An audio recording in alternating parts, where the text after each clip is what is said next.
Recording. Okay. When we last saw our heroes, they had made a 5-day trek to the small village of Selphia after encountering wild owl bears, a flock of bards, and resting in an inn about halfway through the journey. My dogs, of course, decided to start barking now. The meager village you arrived at is a thriving farm village settled at the mouth of a river. The ocean on the other side of the tree line. It was here you did some shopping before meeting with the Archdruid, who seems to rule over this place. He welcomed you to Selphia and offered you a job. Extract the blood of a troll for the purpose of brewing a healing potion for the golden lily, which grows at the center of the temple district. This flower appears to be withering, and the Archdruid wishes to prevent its ultimate demise. Before embarking on your journey, you ventured to the Lonely Mountain Inn, where you met Beishra, the copper dragonborn innkeeper, shared some drinks, and was served piss water in the context of Corik. I don't recall if we ended the last session with you guys getting rest, or if you guys were still on the in the main hall of the tavern. So I think we did rent rooms. I went back and checked that. We did rent rooms. I was going to say the last thing in my notes is that we turned in for bed. Okay. So yeah, we probably went to sleep. Also, we all leveled up, so I assumed we rest. Yeah. I was going to say hey, we you guys all are all level 3 now. Yeah. Woo, level 3. Level 3. Level 3. Okay, so I need to adjust that. Time to get cocky. Let's go. I think yours is all good, Joey, if I remember correctly. I forgot to adjust the number of hit dice that I have. That was it. Oh. Other than that, everything's right. Awesome. I'm going to do a little bit of backtracking here. You guys can stay at level 3, that's fine. But before, while you guys were heading up to go to your rooms, and remind me, did all of you guys decide to share a room except for Ilien? Because we got 2 separate rooms. So yeah, I think that's what happened. Yeah. Okay, so I guess it'd be up to Corik, because I know Byron and Turner probably would have roomed up together. Yeah, and I think Corik was going to stay in the room with Ilien, but not really sleep, because he's an elf. Yeah, I think I just meditated on the floor or something. Okay. My dog is just sitting here pouting at me. Shut up, dude. Anyway, so the twins, in quotation marks, are in one room, and you other two are in another, is what I'm hearing? Okay. Sounds right. So, as you were going up to your room, Byron, you noticed that there were 2 gentlemen sitting at a table, and they seemed to be eyeing you as you walked up. And I assume I noticed this. Yes. I make note of their faces. Like, can I see what they look like other than just that I'm being watched? Yeah. You see that they're both scruffy-looking men with very haphazard worn leathers. One of them is a human man. The other one is half-orc.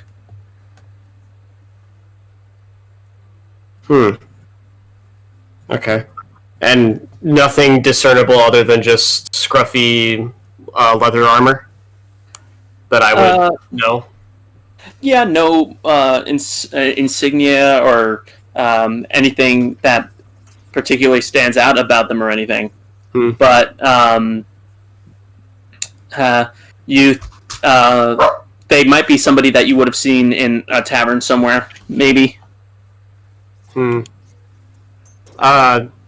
With the glance, or however long it take, I just continue up the stairs, trying to make it seem like I A, don't care, or B, didn't notice them. Alright. So, you all make your way up to your rooms respectively, and I think real quick we are going to shift the scene in just a second while I prepare the what I'm about to show you.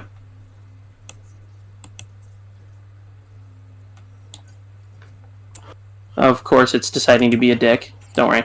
We got this.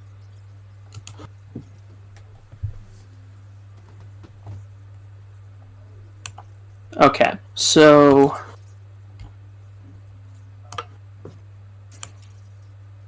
here you guys are in your rooms. Corik, I didn't place you on your bed in case... because I believe you just meditate, right? Ooh, it's a big map. Yeah. Yeah. I didn't know what rooms you guys would be staying in, so I prepared enough.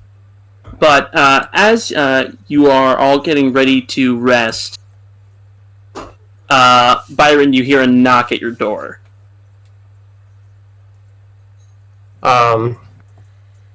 I kind of turn and look at Turner and, like, I guess, like, just kind of motion to him to, like, be on his guard since I don't know who this is.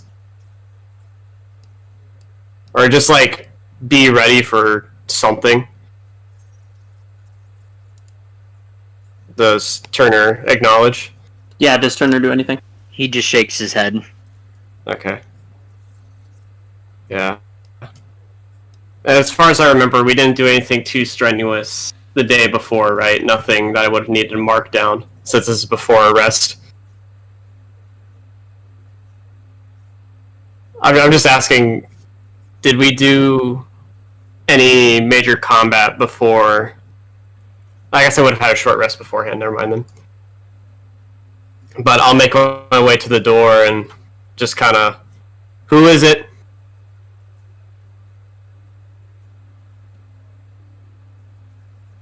Just forgot I was muted.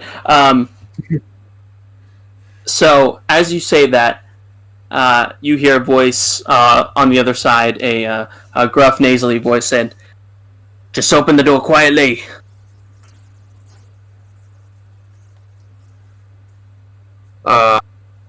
Byron just has one hand at the ready near his sword, but not really gripping. It's just, why, you trying to hide from someone? You have 2 seconds to open the door. We'll open it for you. Fine. I'll open the door and just stay ready. But I won't, like, open it all the way. I'll just creak it open. You see two men, the two men you saw downstairs before you. The human man is, he's got slicked back, brownish hair with heavy scruff, lots of bags under his eyes. He's a bit shorter than you, but towering over the both of you is his half-orc friend behind him, who's sitting there, arms crossed. The human man speaks once again. He's like, "You must come with us." Why's that? You killed our friends. So? So it's our turn to kill you. You could very well try. He looks over to his friend, which I guess at this point there's...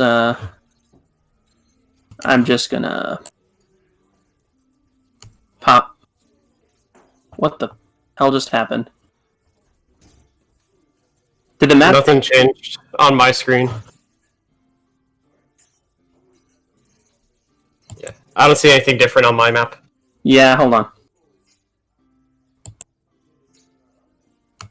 That's because I clicked on the wrong thing.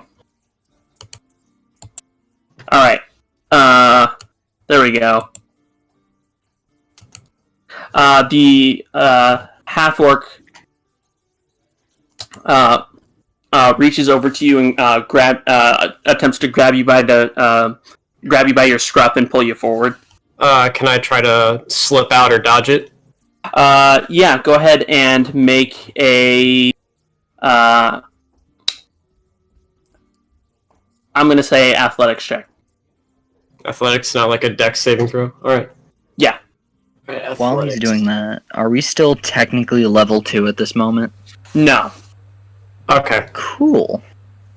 It's because the reason why I'm allowing that is because it was sort of on my bad because I was going to have this happen last session and I totally forgot. So. All right. Athletics. Athletics. So as he goes over to grab you, you easily grab his. He doesn't get you. How does it happen? Like he rolled a natural 1, so he definitely did not get to you. So what happens as he grabs at you? So I imagine I just kind of take like a step or 2 steps back and just swat his hand out of the way. Just like as if it was nothing. As soon as that happens, they both push forward and attempt to get into the room. Am I still? Because I didn't open the door all the way. Massive to you? Hmm. Do the tokens look absolutely massive to you? In comparison to mine, yeah. That's weird. That shouldn't be like that. There we go. All right. I don't know how they got enlarged. Like, I didn't open the door wide open. Would it be reasonable that I could try and grab it and jam it closed? Yeah, it'll be another contested check. Okay. And while this happens, I'd like to shout out just, Corik! Ilien! Some help! What would you guys say that you're still up at this point? Like how easily do you guys fall asleep? Well, about how long after we entered the room did this happen? Almost immediately? About 10 minutes. Yeah, I'd say I'm probably still up. Yeah, I'd probably just be getting ready to go to bed. At this point, Byron, go ahead and make a strength save. All right, I'll move myself closer to the door. Yeah, because they're trying to bust down the door. Yeah. Corik and Ilien, you guys will hear it. I'll allow you guys in action after this roll. Ooh. 10 strength save. So with that, you throw all your weight behind the door, but with this half orc and this other man just giving it all they've got, push into the room, you fall backwards, and they're both making their way into the room. At this point, we're gonna have everybody roll initiative. Hey. Neat. Oh, solid. Oh. There we go. Now I click initiative.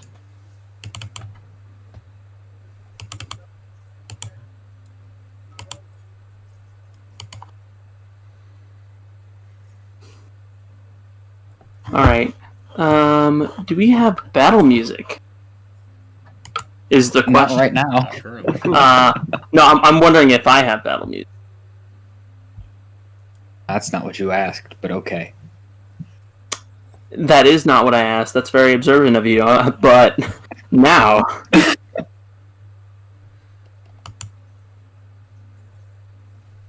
Okay, that was an ad. Whatever, it doesn't matter. We're gonna pop that into the old music thing.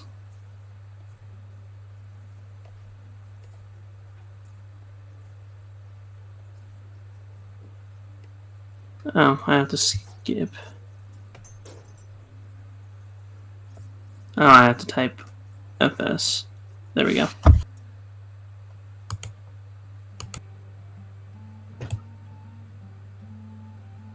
That's not battle music. Is it? No, Not this really. is theme music from Skyrim.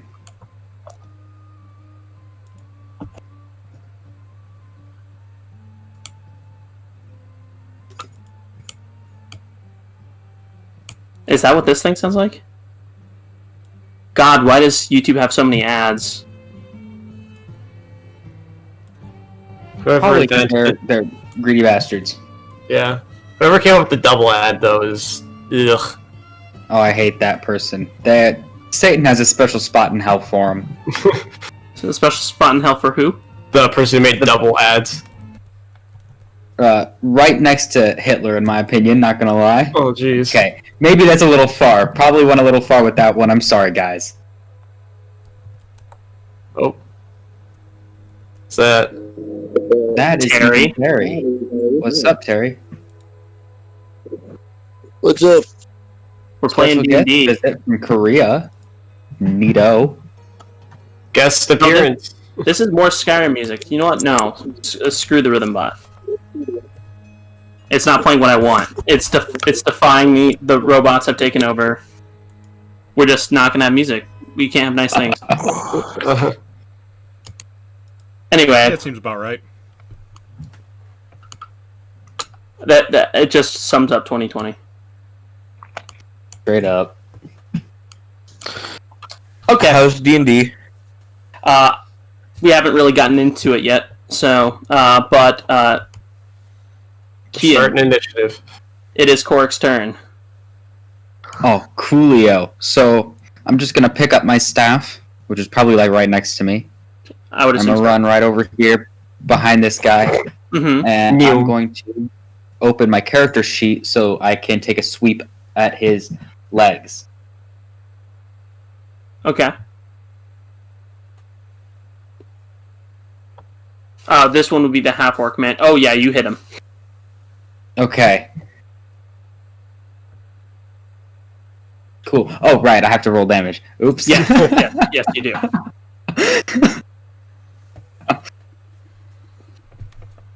Okay.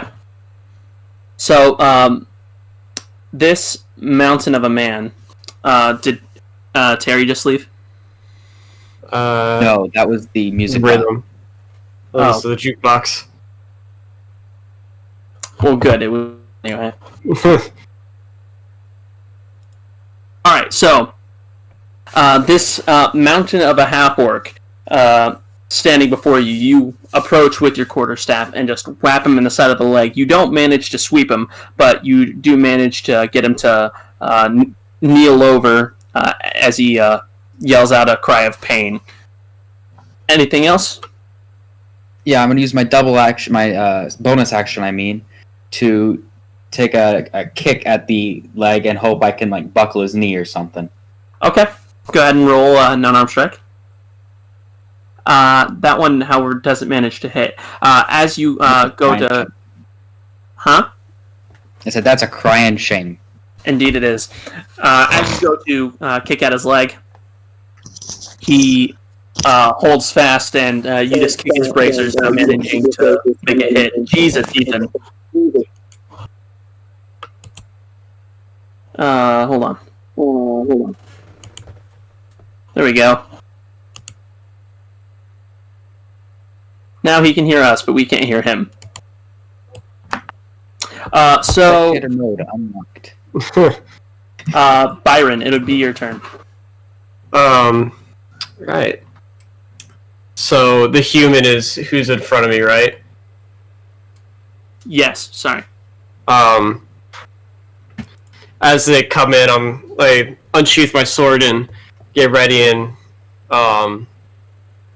I'll make an attack at him with my sword, kind of aiming for his chest area, and just say, "My friend, you made a mistake today." So I roll for... Oh. Right before you successfully land a hit, he'll say, "Well, not as big as yours." Go ahead and roll damage. And we said this is one-handed, right? Yes. So which one would that be? That would be the first one. Okay. So 7. Yes. 7 points of damage. And then, yeah, I'd say, yeah, I already said I attacked, but I'll throw my Hexblade's Curse at him too. I probably should have done it before my attack, but it doesn't matter. Okay, so you're giving him a Hexblade's Curse then? Yeah. Okay. So, like, imagine, like, as the after effect of me hitting him with my sword is the curse has been applied. Okay, that works. Yeah. Ilien.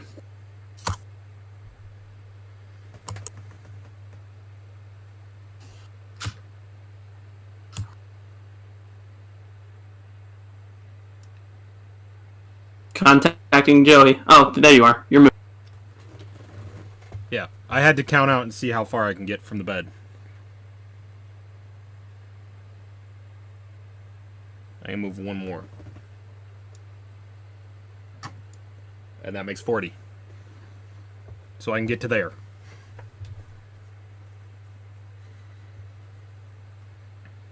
Is that all you're doing? And, well, I'm not going to try and make a ranged attack through the back of Korik's head.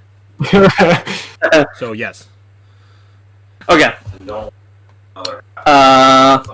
So it will be the human bandit's turn.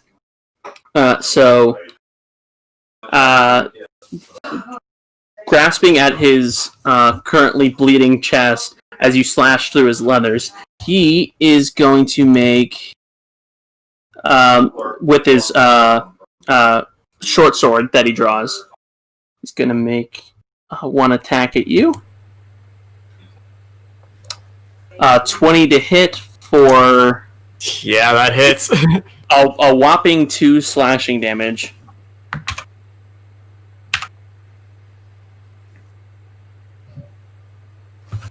There we go. He's going to look to his buddy and say, "Shit, we're surrounded." He's like, "I know that." And with that, Turner. Dogs, I swear to God, I will eat every single one of you. I mean, maybe don't eat your dogs, but... No, do it. I'm hearing conflicting arguments. I don't know what side to take. Oh god, okay, how Join close the can I dark side. get? We have cookies. I thought being down here would escape the noise, but I have just found more. Okay, cool. So we are, just to confirm, we are level 3, because this is important. Yes, you are level 3. Cool. I'd like to cast Suggestion on the main dude who's barging down the door. Okay, that's a wisdom save? I do believe it should be.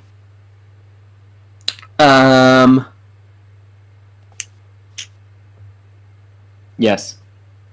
Yes, wisdom save. Cool. And then in his voice, I'm gonna be like, "I suggest," and then it will revert to a goblin's voice as he goes, "Please, go! I swears, don't do nothing!"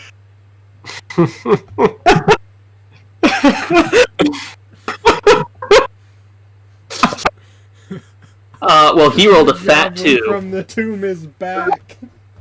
Yes. Amazing. As soon as he looks at you, his eyes just sort of gloss over a little bit, and then return to normal. And as he's raising his blade to strike Byron once more, it sort of just falls to his side. He nods a little bit, and he looks to his pal and he says, "You know what? Let's go. It's not worth it." And he's like, "Wait, what? What are you talking about?" And at that point, it'll be the other bandit's turn. I'm assuming you're not doing anything else, Turner. No, that's it.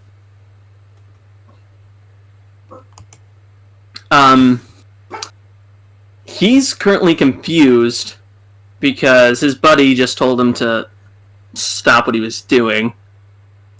So what happens if he's attacked If he's attacked by one of my allies, the spell immediately ends. But what if he's attacked by one of his allies?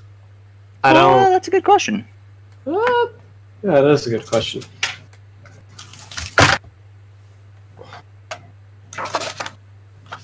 Well, the easy solution is to just not have his ally attack him. Then you don't have to answer the question. Well, he'd probably like slap him. It just says if you or any of your companions damage the target, the spell ends. I don't think the designers were were considering that the enemies might attack each other. I mean, like, but is his ally really gonna hit him it, hard enough to really hurt him?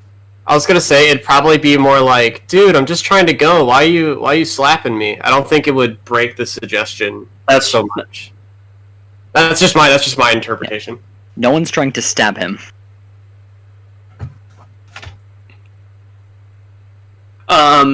So yeah, he's starting to walk away, but Man's over here is not liking that. So he's just going to make an attack towards Corik anyway.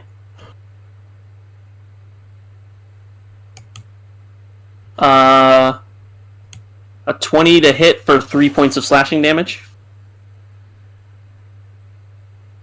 Towards you, Corik. Oh, thank you. You cut out for just a moment on my end, so I didn't hear you. Yeah, I'll say that hits. That probably hits. That hits. Oh yeah, it's just 3 points of slashing damage, though. Yeah. Great. Thanks. He looks over to his human friend, and he says, "You can run if you want. I came here for blood. I'm going to get it." And at that point, Corik, it's your turn. I'm in an interesting position here. Mm-hmm. Alright. I'm gonna try and do. I'm gonna take advantage of the fact that this guy is under our suggestion. I'm like, grab his arm and say, alright, let's walk over here. I'm gonna lead him over this way. So, like, I'm gonna lead him right here-ish. The guy in front of you is not the one that is suggested. It's the guy behind him. It's not this guy. It is this guy. The guy with the skull. Yeah, it's this guy. Oh, well, in that case, I'm not doing that. I'm gonna walk the guy in front of me again. Okay. Also Parker. Oh, you're right. What direction is the stairs in this hallway? Is it the other end, or are we right next to the stairs? You're right next to the stairs. Got it. I knew I was forgetting to put something on this map. You're way right. out. I forgot about that. Okay, in that case, I'm gonna do another sweep thing. Cool. Go ahead. Where is it? There it is. Oh, disappointing. I already know how that turns out, so I'm not gonna even ask. But that's fine, because I also have a bonus action, so we'll try that again. Yeah, that hits. Go ahead and roll for damage. Awesome. Are you making this attack lethal or non-lethal, is my question. I'm going to say non-lethal. I'm only looking to knock him over. Okay, so what happens is... Oh, sorry, I thought that was a question. Go ahead. Oh, no, if you have an idea, by all means, because you do knock him unconscious with this. Oh, that's... Honestly, all I was thinking was sweep his legs out from under him, he falls over. Okay. That's all I was looking at. So you swing your quarterstaff to his right, and he blocks that attack, but then while he's up... Yeah, I know. Oh, This is the one you missed with. You made 2 attacks, but you only hit with 1. You're right. He blocks your first attack, but then you take that opportunity to sweep his opposite leg while he's distracted with your foot. He knocks over, smacks his head on the table over here, and falls unconscious. So, he's not dead, but we are going to give him a little X to show that he's no longer part of combat. Cool.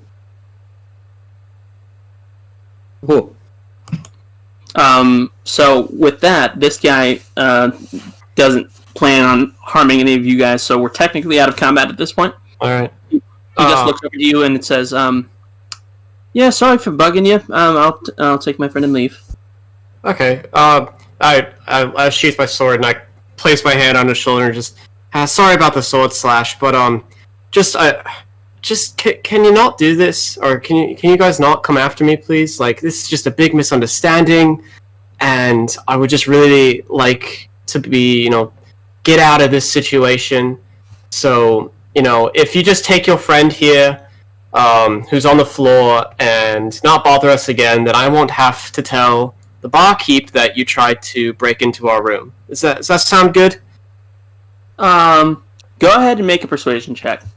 Do I get advantage since he's suggested charmed, or I would say, yeah, no, I would say no. The only reason why you're getting the check is because he's charmed. Okay, so persuasion. Yes. Hey. Pretty good. Yeah. He looks at you up and down. And he says, "Yeah, they weren't very good friends, anyways. Damn cod cheats." Yeah. I don't want any more trouble with law enforcement, so I'm just gonna take my friend here and move along. All right. He says all this with a really confused expression on his face. Yeah. Alrighty then. And I know the guy is knocked out, so I'll at least help him sit him up since he's a bigger guy. Yeah. He sort of just you help him get into a chair for which the human man, I guess, throws the half-orc's arm over his shoulder and then just lifts him up. He strains a little bit, but he seems to be regaining consciousness, at least a little bit, enough for him to, not be entirely dead weight. And then those guys shove off. Before he walks off, Mm-hmm. or I suppose as he's walking off, I'm gonna catch up with him. Just ask real quick. Hey, if I may, who'd that guy kill? Or I suppose I didn't hear that part, so I'd say, what's your deal with him? Why are you picking a fight? Well, one of our friends suspected him of being a card cheat or something, and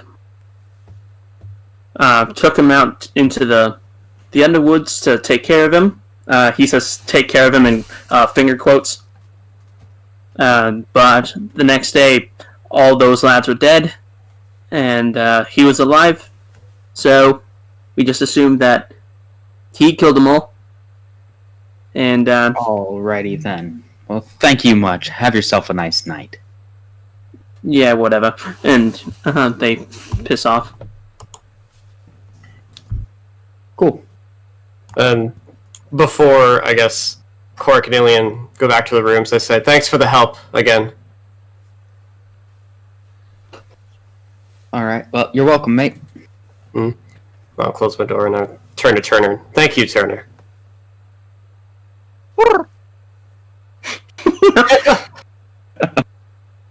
Byron acknowledges that as at least acknowledgement. Yeah. He says it with a big smile on his face. That's good. Can Beaks smile? Now they can. Cool. I just imagine he's opened it in such a way that it looks like a smile. Whatever, this is fantasy. Birds can smile. But he's smiling with his eyes too, Yeah. So now you all get your rest. Sleep peacefully throughout the night. No terrible dreams to speak of. And you get a full long rest.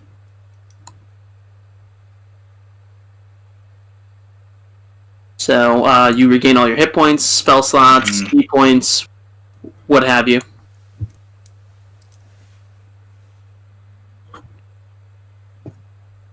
You wake up the next morning with the smell of cooked meats and eggs originating from what you assume is downstairs. I will also say, after 8 hours, the spell does end. Oh, suggestion. Oh, Yeah. that lasts a lot longer than I thought it did. Yeah, no. So at about this time, the spell ends. Ah, okay. Noted.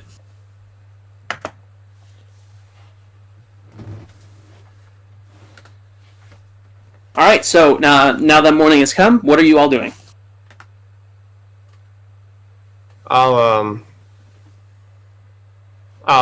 I guess, while getting my gear together, I'll check my sword to see if it's still clean, since I did slash at him last night. Looks clean as the day you first got it. Some interest. Just kind of, what do you expect? And put it back in the sheath. At this point, will anything really surprise you? Byron? Yeah, there's probably still a lot of things that'll surprise him, but at least the sword being clean is one of them that isn't anymore. Okay. Alright, so you all make your way down to the main hall of the Lonely Mountain Inn. You see a few patrons are enjoying a freshly cooked meal, drinking whatever they may be drinking this early in the morning. You see that there is Bayshra, the copper dragonborn bartender, at the bar, seems to be talking very harshly to a young child, maybe about 11 or 12, maybe.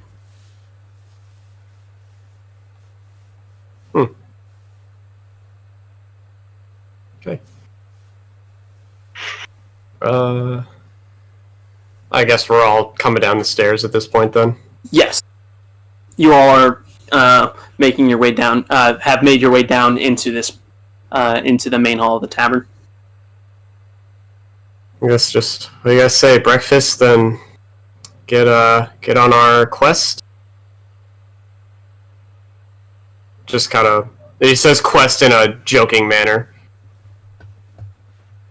All right. So, you all sit down, eat your breakfast consisting of hams, eggs, and potatoes. It's pretty good. It's certainly not the best meal you've all had, but it's nice and refreshing after that weird incident happening yesterday, and also the kind of violent journey you guys took to get here. As you're eating, you hear that Bayshra is talking to this little 12-year-old girl, by the looks of it, as you get closer and are eating. Bayshra just looks at them and says, "You're not taller than a bard, so you will not be getting anything to drink." Little girl just looks there perplexed. She's like, "I already done told you, I'm 15. And she's like, "Well, you're not taller than the bar, so you will not be getting anything to drink today." And she just sort of like hops off her stool and then stomps away angrily. But from the looks of it, does it look like a human girl or like a halfling that maybe has like reached the peak of her height? Oh, no, by the looks of it, they appear human. Wow. Though, Byron just kind of chuckles to himself as he has probably been in a situation like that before. though a 12-year-old human girl and a full adult female halfling are kind of hard to discern alone, you reckon this is probably a human. Alright. So, you all finish your meal. So, what are you guys doing now?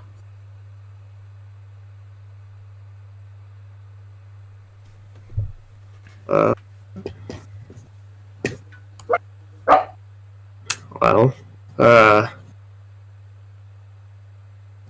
reading more of the history of this town that we're in, whatever that book was called. Oh yeah. Shit, I should have wrote that down.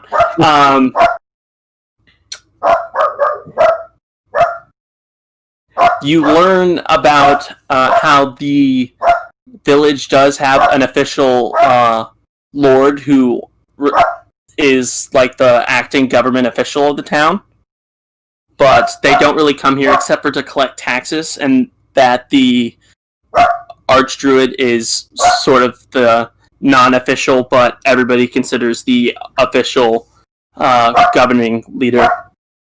All right.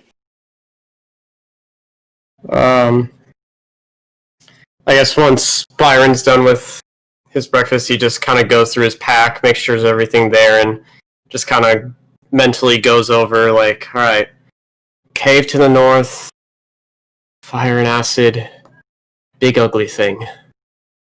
Yeah. Just kind of going over what they gotta do today. Alright. I'm gonna ask Beishra Mm-hmm. if she knows anything about this troll. Okay. She looks over to you and says, troll. I vaguely remember hearing some of the townsfolk talking about some of the Silverfront farmers' livestock being taken by some trolls. Or maybe it was one troll. I don't quite remember.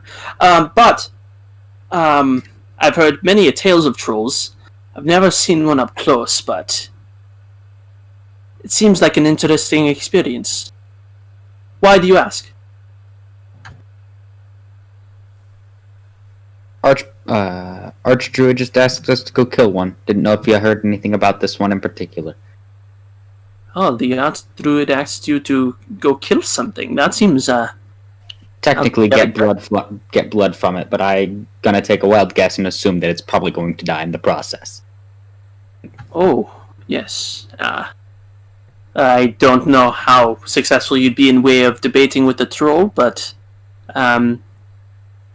if it turns out successful, please let me know. That would be quite the story to tell my patrons. Happily. Have yourself a nice day. You too, as well. Yes.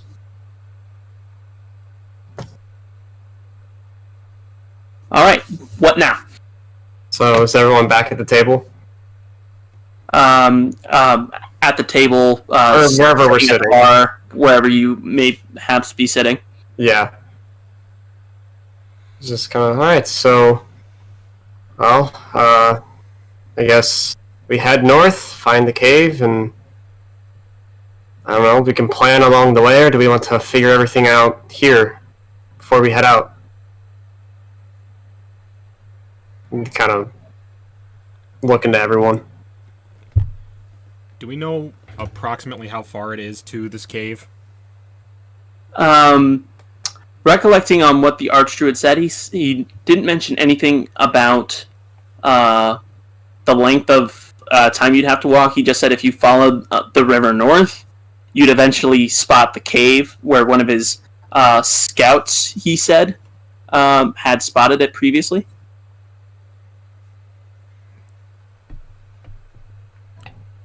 Okay. In that case, it's probably best if we plan here. Okay. Let's see. Well, we have the oil to coat weapons with. Yes, We and can light them on flame. yeah, we all have various fire-starting tools at our disposal. Yeah, and Shut up, Luigi. Sorry. I'll make sure to have my fire starter like spark just in like a ready pocket instead of like in the bottom of my bag.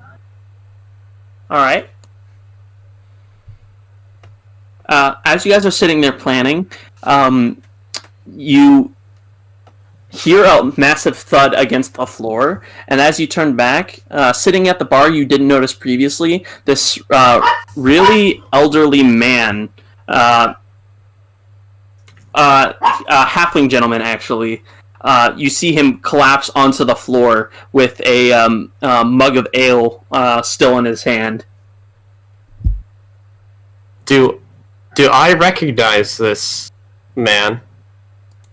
No. Okay. No, you do not. Okay. Oh. Guess man can't hold his drink. You see there's a younger human boy. He crouches down next to him. He's like, "You all right?" He sort of leans his ear next to his mouth. I don't think he's breathing.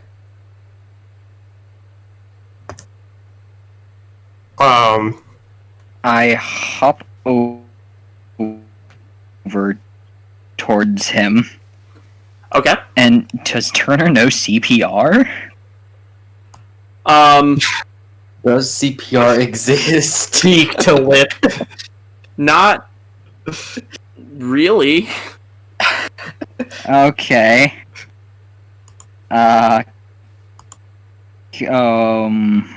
Healer's Kit doesn't do much then, does it? Wow. Well, I don't know about that. He's going to attempt to... Yeah, just try and get this guy breathing again. Using whatever he has to out of this healer's kit. Okay. Just go ahead and roll a general medicine check. Neat. Ignore my dogs. I'm tired of yelling at them. Okay. That was It's not fine. supposed to be happening. It It's is fine. the first roll. It is the first roll. Well, yeah. You don't even need to pull out your medicine kit. You just stick your finger really deep down to his mouth, and you see him spit up all of his drink and start coughing. And he just sort of collapses back down. He's like, "Holy fuck!" And then the human boy just sort of looks up to you and he says, "Well, thank you for that. It's pretty effective. Thank you so much." You're welcome. They sort of nod to you and go back. You see a few of the patrons around you just start clapping slowly. And with that, Beishra is like, "I'll go get the mop," and just comes back and just starts mopping up all the spilled up ale that came out of the halfling's mouth. Speaking of mops and cleaning and whatnot, did that slash Byron did last night leave any bloodstains on the floor? Go ahead and roll. I'd say an investigation check. Okay. All right. As you're just sitting there, eating your meal, just sort of taking in everything that's happening, you do see towards the entrance of the tavern what appears to be a little bit of stained blood droplets, but that could, that could also have been from any of the tavern fights that probably went down here. I was referring to the one in the hall last night. Oh.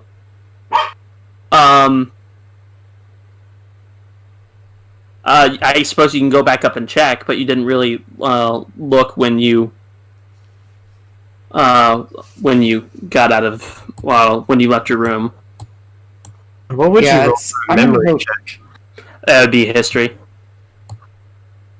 Really? Oh. That's what I always use. No, Would you like me to do that? If you Or want would to you do like me that. to just go check. I'll just go check. It's not going to hurt anything. Yeah. Are you just standing up from the table and just walking upstairs? Well, I'll tell him I'll be back in just a moment, but... Okay. I don't know. No When further Turner comes explanation. back, I give him a little pat on the shoulder, like, "Good job, Turner." He just shakes his head and starts writing something down in his notebook. All right. So as Turner begins jotting down, Corik, you head back upstairs, and you do see right in front of the door, in front of where Byron and Turner slept last night. In front of that room, you do see a small little trickling of blood in front of the door. All right. I'm Dried out by this going point. to go down and tell Bashra about that, and offer to,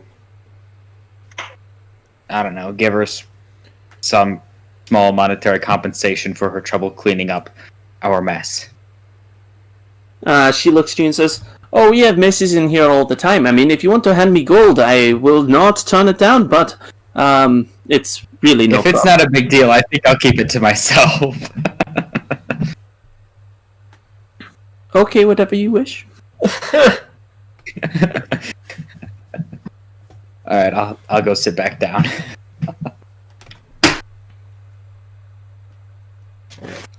All right. So, with all these events having transpired, what will you guys do now? So everyone's at the table now, right? Yeah. Neat. I'm just gonna put down the notebook, and in big letters it just says, "Can anyone speak giant?" That's a no from me, mate. Yeah, I'm no sorry. for me. Okay. He starts scribbling out the letters on the page. My question is, can Turner speak giant? Can he? I don't know. Check his languages. He knows a lot of them. Good question. Learn it. Yeah, he doesn't speak it, but he has a thing. Can I use that to? No, that's the skill or tool. Never mind. All right, so Turner canonically knows 1, 2, 3, 4, I have 5, six. 6. You know 6 languages. None of them giant.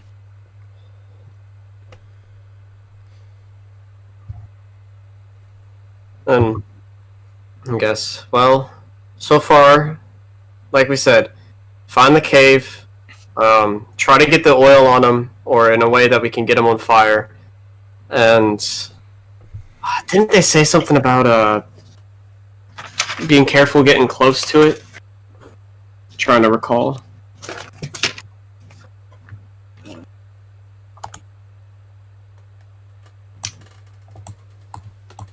Nope. Must be thinking of something else. Must be. Alright. Oh, we should probably be careful. I know a lot of us prefer fighting up close, but thinking of some long-range things we could do, at least initially, would probably help. You know? If we could stay out of its range for at least a little bit. Now, Turner here is probably going to stay long range, but I don't know about you two. Gesturing to Corik and Ilien. Well, I don't have many options, but I'll see what I can do. Mhm. I do have a hunting trap we could lay out for it, so I can help without getting close. What kind of is there like a bear trap or like a net trap? I think it's a bear trap.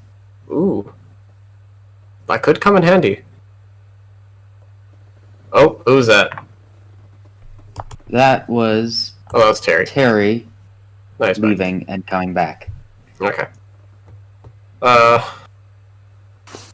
Yeah. Maybe if we see him moving around, we can try and do something with that. I guess that'd be closer to the cave that we figure out that. All right. What about you, Ilien? God. Well, we have the oil, but I don't think it'll burn for very long. True. So we'll have to use it carefully. Yeah. Or Rather, maybe like quickly. a sneak attack if we can catch it surprised, or if we get it in a trap, then that might work too. Yeah, I just realized that this party doesn't have like a rogue. You guys, this party has a very unusual composition. 2 monks, You don't say. yeah. 2 monks, a cleric, and a warlock. Well, you guys had a barbarian for a more rounded out party, For but like 20 minutes. not even. He didn't even show up for the first session. Yeah.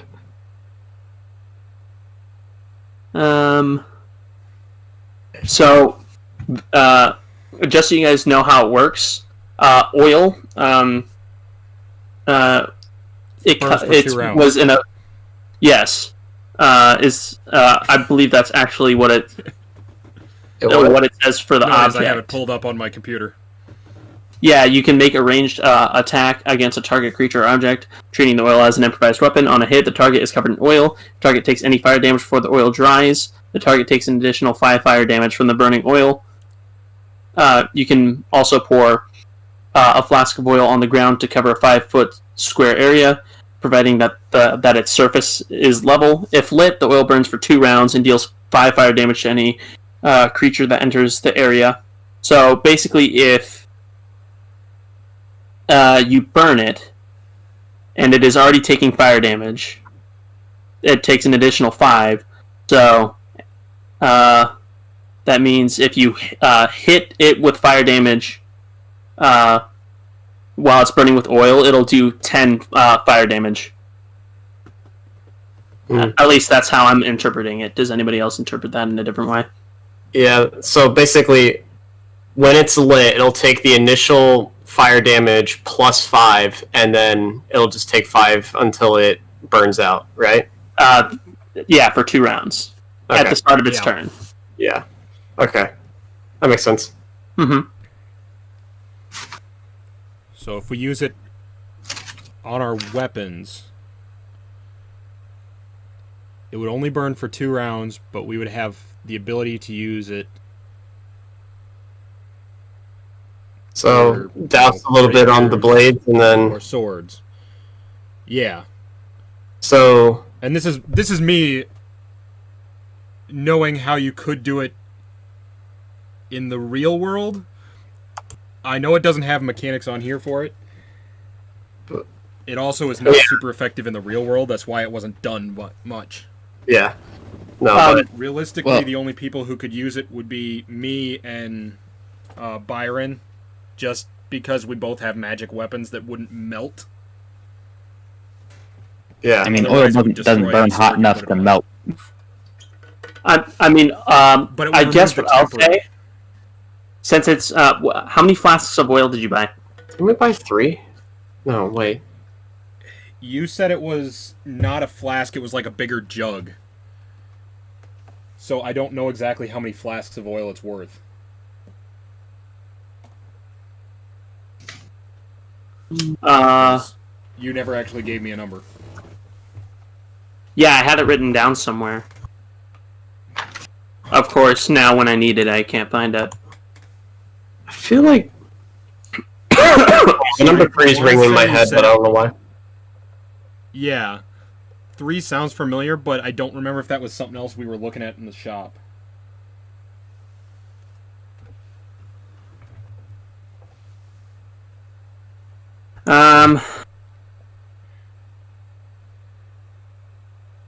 While we're discussing what to do with the oil, I'd like to ask, and you're sure you won't burn yourselves with it?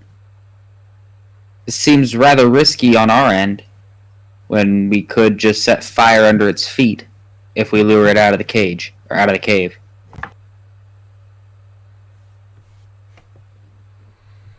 So long Or as even if we can properly sneak in the applied, we cave should be with it. fine. Would you repeat that for me? I couldn't quite hear you. Yeah. So long as we apply it properly, it should be fine. Yeah. Just don't hold your sword straight up. Yeah. And I guess it would be...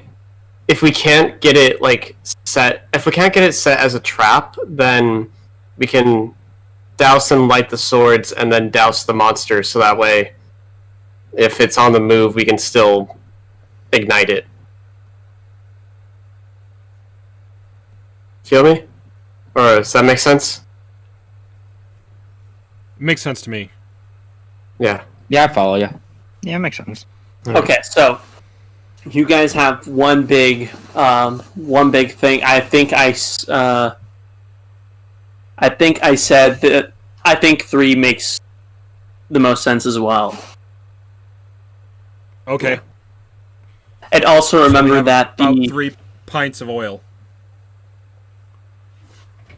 yeah, that sounds right. But I also could be misremembering because the Archdruid also gave you 3 vials for collecting blood.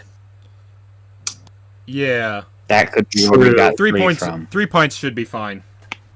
Yeah. Yeah, it should be more than fine. Unless we're really stupid with how we use it. The day's still young, you know? But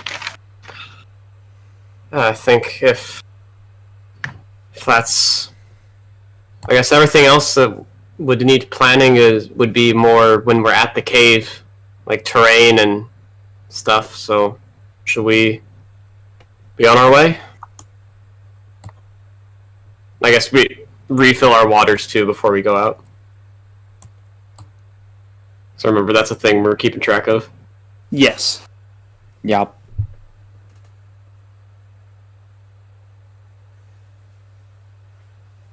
Yeah, let's get those All right. refilled. Let's head her. All right. So Corik, Baysra, years, she doesn't like you. Baysra gladly fills up all of your water skins, even Corik's.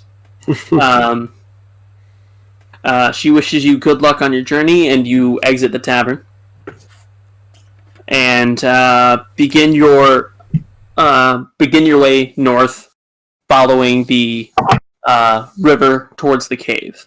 Now,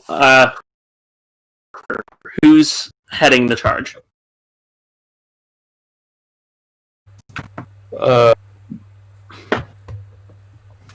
guess I'll go first. Alrighty.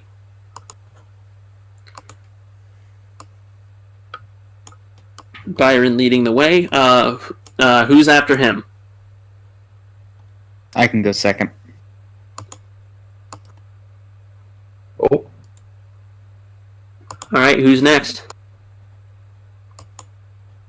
I guess the real question is, Ilien, Turner, which one of you guys wants to take up the rear? I will take up the rear. Alright. Turner.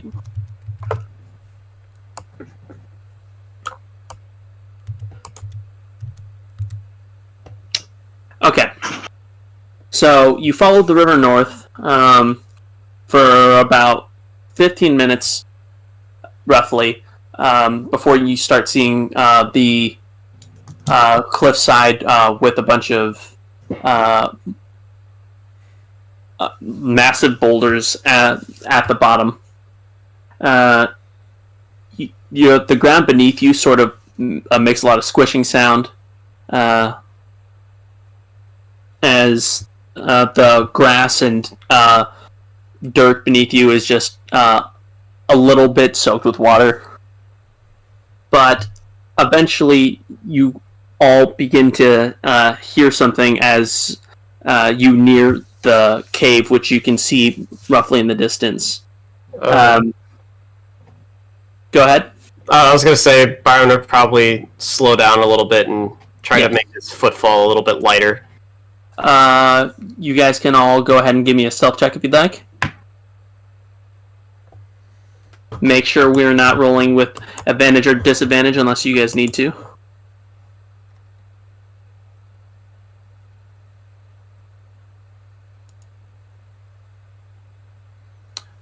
Alright. All pretty good.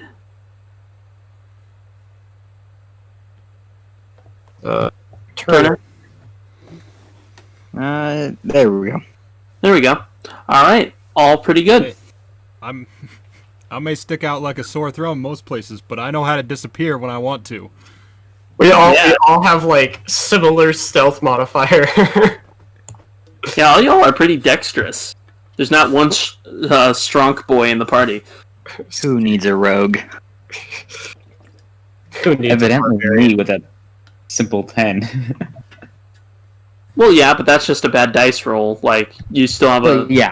pretty beefy modifier. Oh yeah, that's true. So, as you sneak closer, you hear a snarling and biting sound, and what sounds like the rip of meat. You smell rotted flesh, and a smell similar to that of body odor. And, Byron, as you get closer, you see the very tall, about 8 to 9 feet tall, you imagine, but is sort of hunched over, sitting on a boulder. A very tall, lanky, green skinned body with long, matted, greasy black hair just dripping down its face, pointed ears, a piggish face, nothing but a loincloth around the under region for clothes. You see the form of this troll. It is currently leaned over the carcass of a massive elk and is just biting on its neck, blood dripping down the side of this animal. And to give you guys a better view, I'm gonna shift maps here.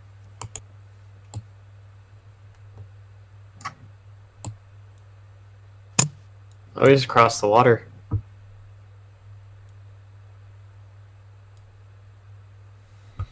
The troll doesn't seem to notice you right now. It's just making a bunch of sickening, biting, and chewing noises as it's just gnawing into this creature. So, like, are we, like, in tall grass, or are we behind something, or if we just, like, rounded the corner and seen it? I didn't put any here, but I can imagine that the grass is pretty overgrown and there's a bunch of trees and bushes near here. Okay, so... Also, you guys could also be closer to, like, this Yeah. wall, the cave wall over here. Byron gets down and in a whisper, I'm just gonna say it, he's whispering. Yeah. Like, okay, so he's across the water, which would give us time for maybe some range, but what if we like lured him into the trap and then used the oil, maybe? I don't know, it's pretty wet out here, it might not work. Kind of talking to the others. Mm-hmm. I want to reach down and feel the grass Yes. to see if it's still damp even over close to the edge here. And if the oil would potentially light on it or not. The grass is a little damp because it is also the early morning, so there's some decent amount of dew still on the grass. But yes, even here, especially as you get closer to the water, it's just mud.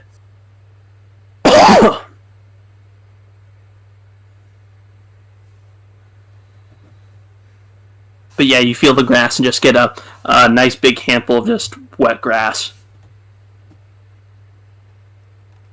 So, Byron just mentioned the trap. I'm gonna hand that off to Ilien and say, "Listen, lass, my feet are gonna make all of the noise walking through that mud. You got shoes on, you go lay the trap."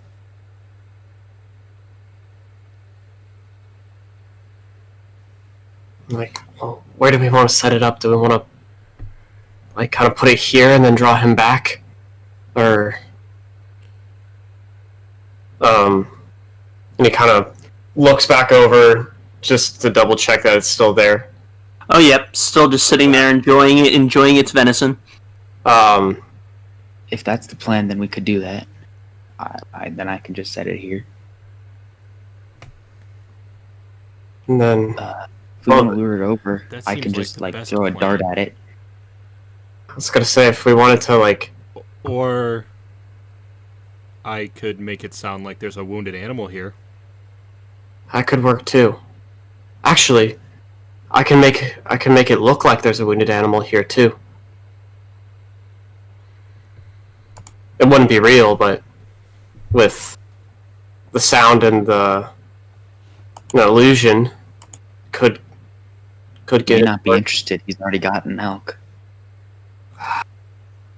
You're right. I mean, we can try it, but if it doesn't work, then I'll throw a dart. That sound like a plan? And if that doesn't work, Alternatively, could make it sound like weapons and armor. true. Something that's a threat. What if we made it seem like an injured guard? Like it fell? Because... Do that. Oh, shh. Do we hear it moving? You all hear a splash sound. You see that the troll has dropped its food into the water, and the massive antlers just sort of go crashing into the water. You see it's looking over in your general direction and making heavy sniffing sounds. Place a trap. Let's back up. Lead it through here. I lay the trap. Alright. Lay the trap where? I was gonna say, while this is happening, Byron casts Armor of Agathis at 2nd level on himself, just as prep. I'm laying the trap right to the left of Alright. Byron, right there. To the left of Byron? Mm-hmm. Okay. Go ahead and make the illusion of the wounded guard. That'll explain the smell. It's all going well for us right now. Alright, and then once I'm done with Armor of Agathis, I cast Minor Illusion over the That's where the hunting trap will be.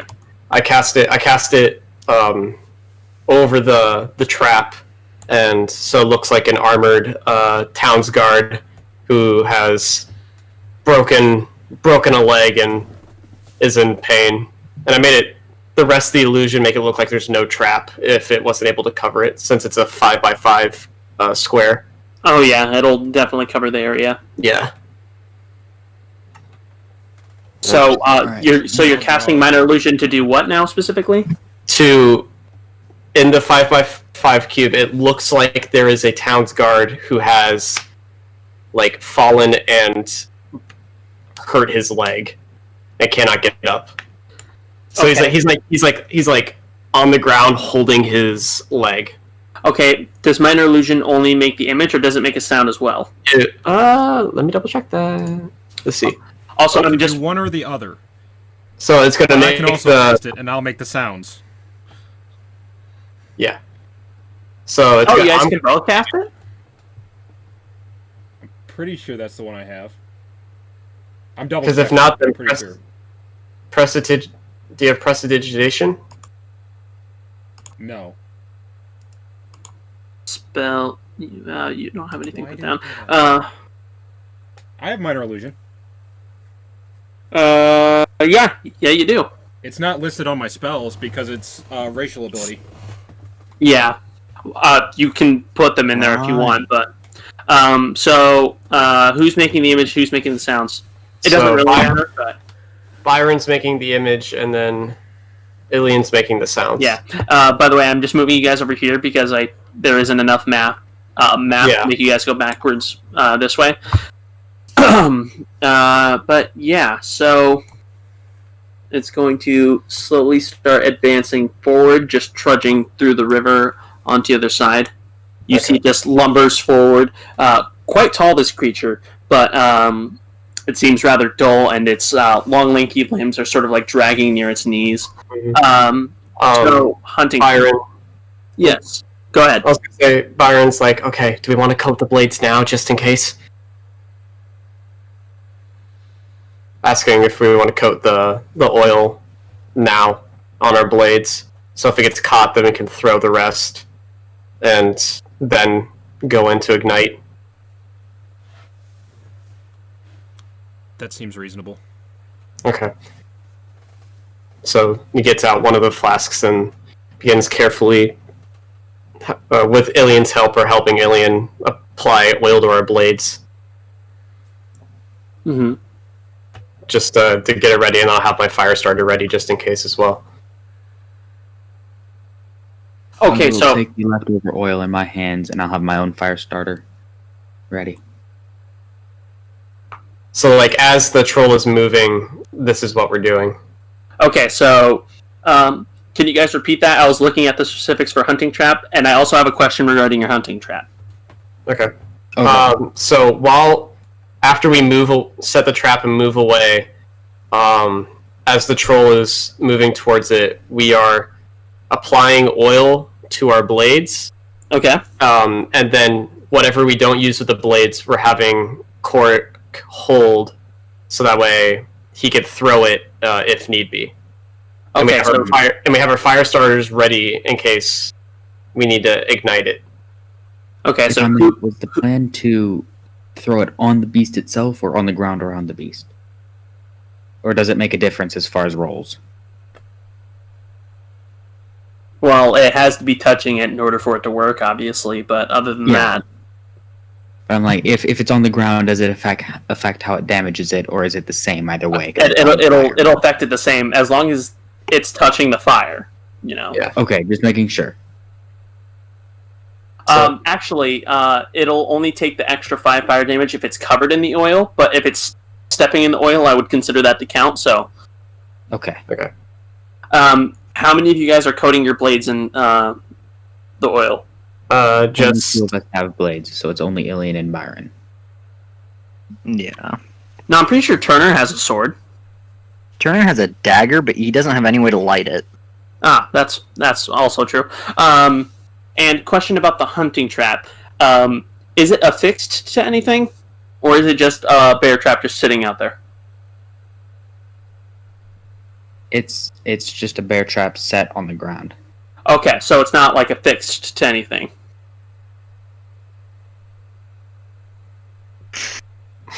Is what I'm hearing. I couldn't hear you. What was that? It's not affixed to anything, is what I'm hearing. Not really, no. Okay, so it's gotta hurt. Yeah, I know it is, but I don't know what was around there to affix it to. No, I'm so- saying it's gonna hurt the thing at least. that is true. So it's going to make its way this way. It is going to make another perception check. I'm just going to keep this open in another window because...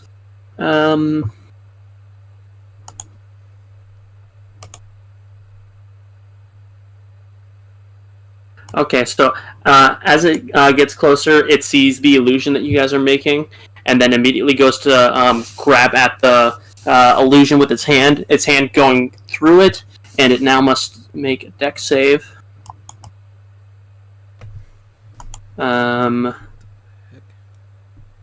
I believe it is a DC 13.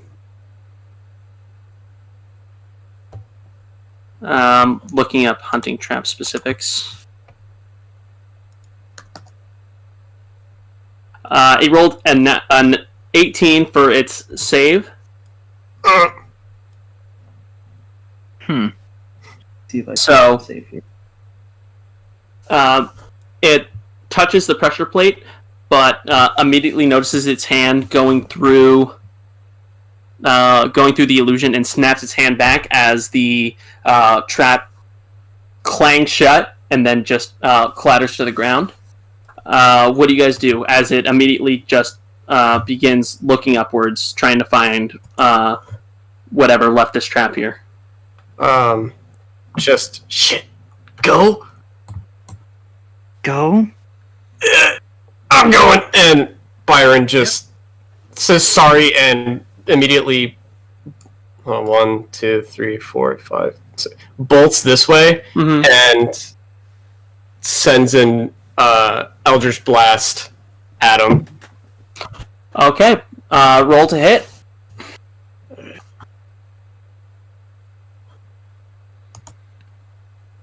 Uh, 19. That'll sure hit. Go ahead and roll for damage. 10 points of Nice. force damage. Nice. and as my bonus action, I'll apply my Hexblade's Curse to it. Okay. Hexblade's Curse.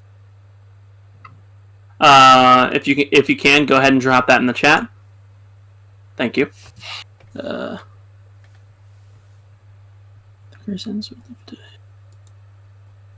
you gain bonus damage rolls.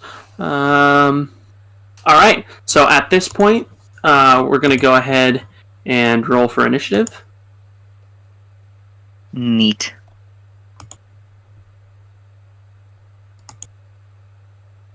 Ooh, not good for initiative.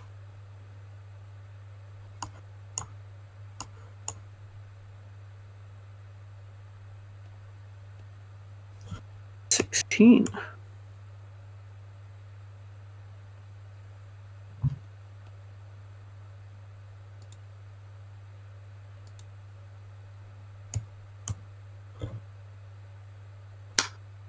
Turner, your initiative was 4.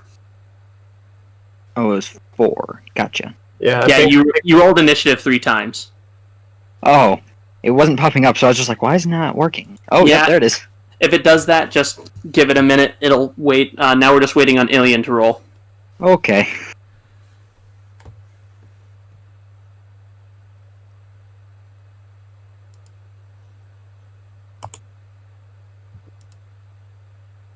Oh, my God. Like a bat out of hell. Anyway. Neil. So at the beginning of combat, this troll just rears back after being hit in the chest with a slug of Byron's Eldritch Blast. Goes,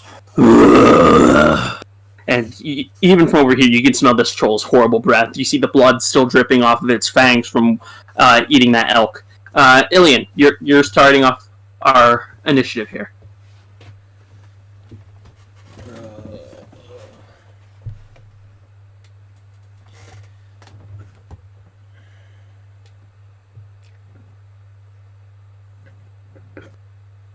I am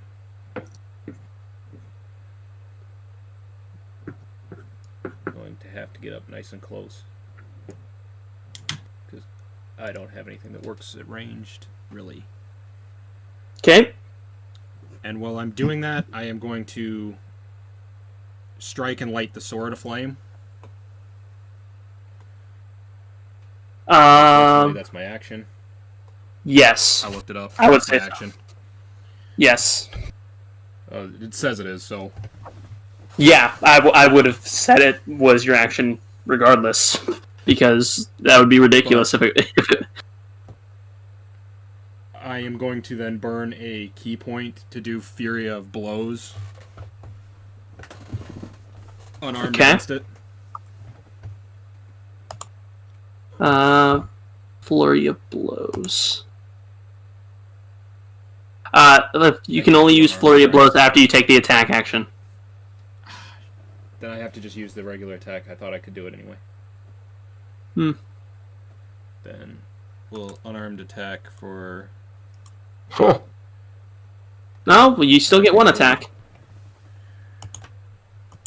That'll definitely hit. Pop. Alright, so 5 points of slashing damage. Or that'd be bludgeoning. What? It has to be bludgeoning because I can't use my sword. Yeah. Even as a Kinsai, I can't use my sword.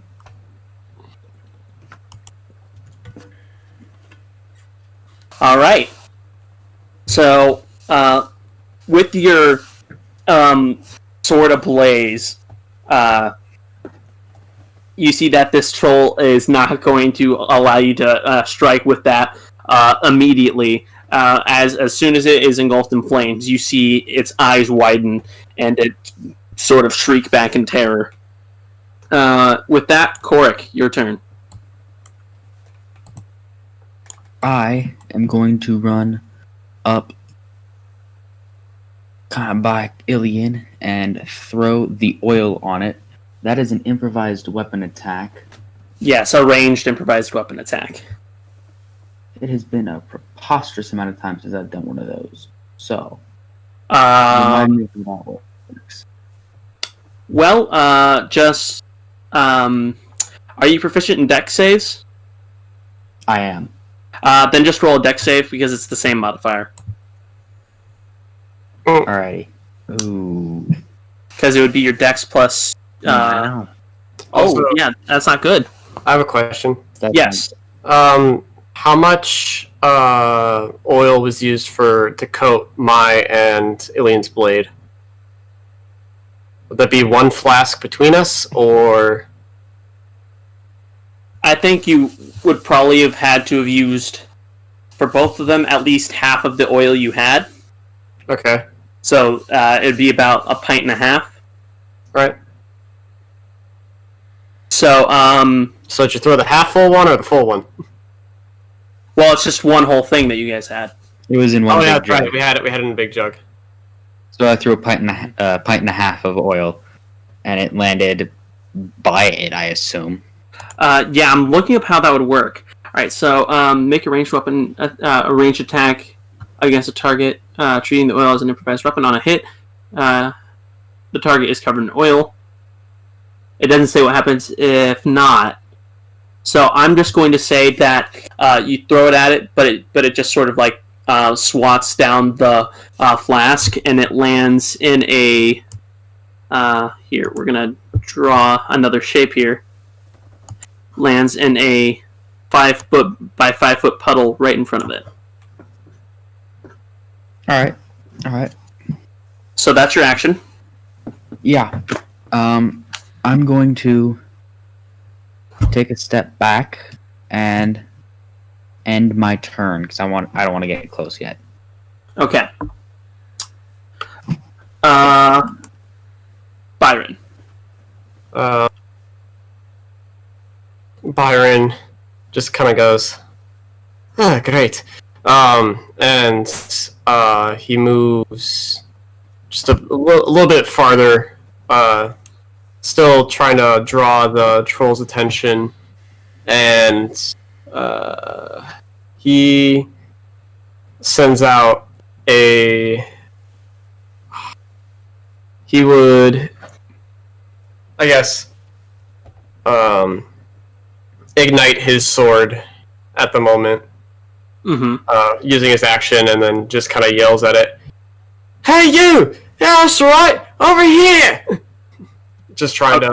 Okay, just trying to draw its attention? Yeah, just let me get an arrow.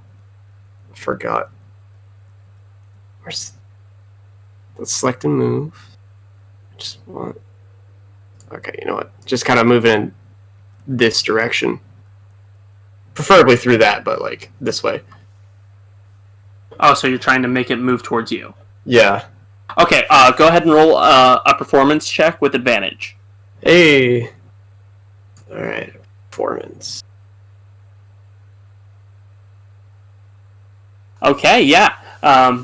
As you're making all this noise and your sword alight,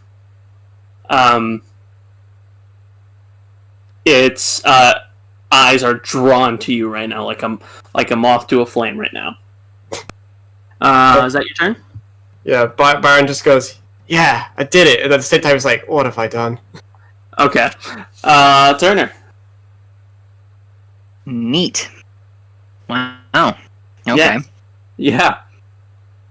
So, alright, we want to get into that little blue square, right? Yes. Yes. But then we also have to set that square on fire. Well, I might be able to do one of those things. If we can get it to do it with Ilien still next to it, think that'll be good. But God, it's not going to be able to understand what I'm doing. It needs to be able to hear me, and no one speaks giant. Whatever. We'll just try and hurt it, I guess. He there. And then I'll guiding bolt it. I'm just going to try and do as much... I'm just going to guiding bolt it in the butt.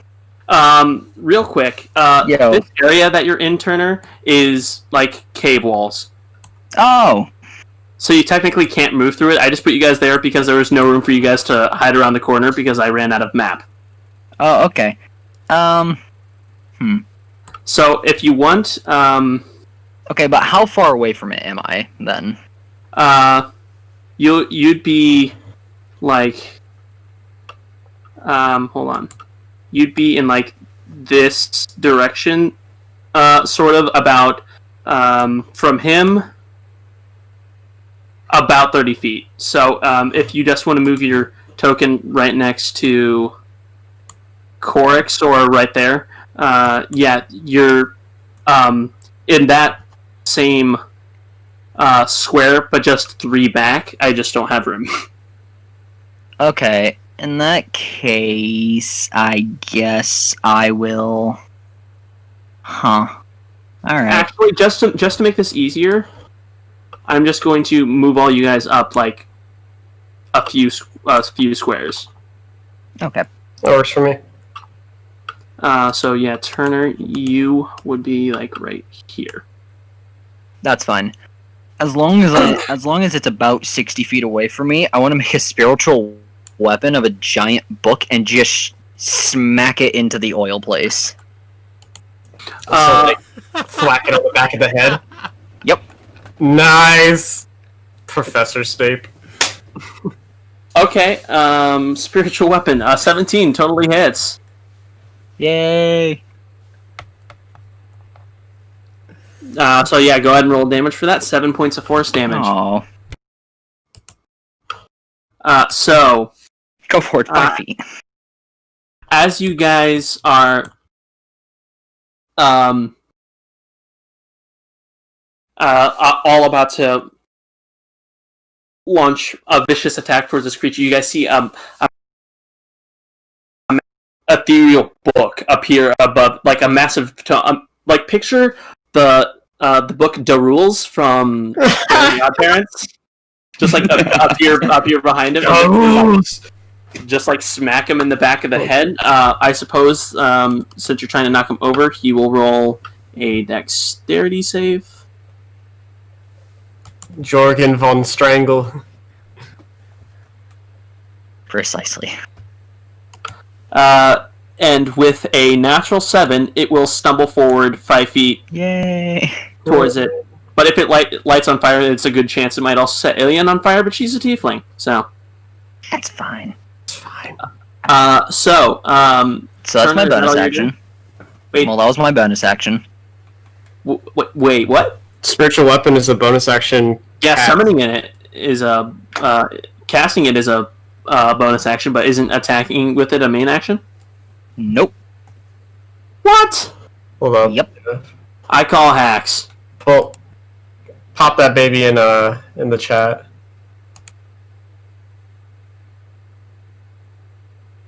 Nope. That just swings with it again. Well, if you, solid hit. Let's roll damage again. The little like tech. Yeah. Yeah. okay, so casting time, 1 bonus action. When you cast a spell, you can make a melee on a hit. So when you cast a spell, you can make a melee. Okay. Which is a bonus act. Yes. Which is a bonus action. Yeah, you're right. So you still have an action. Fuck.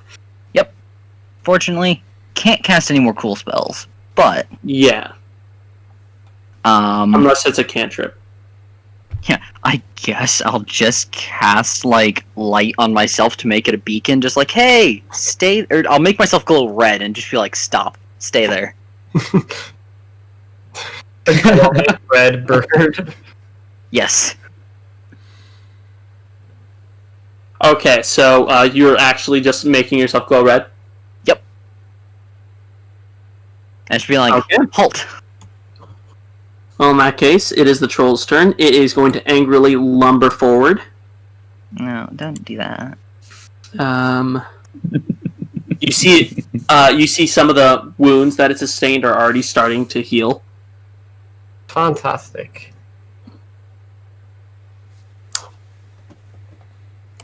But anyway, yeah, lumbering forward, it is going to, if its character sheet will load. Come on, you stupid bastard! Freaking trolls. Okay, it's just not going to load for me. Hold on. Stand by.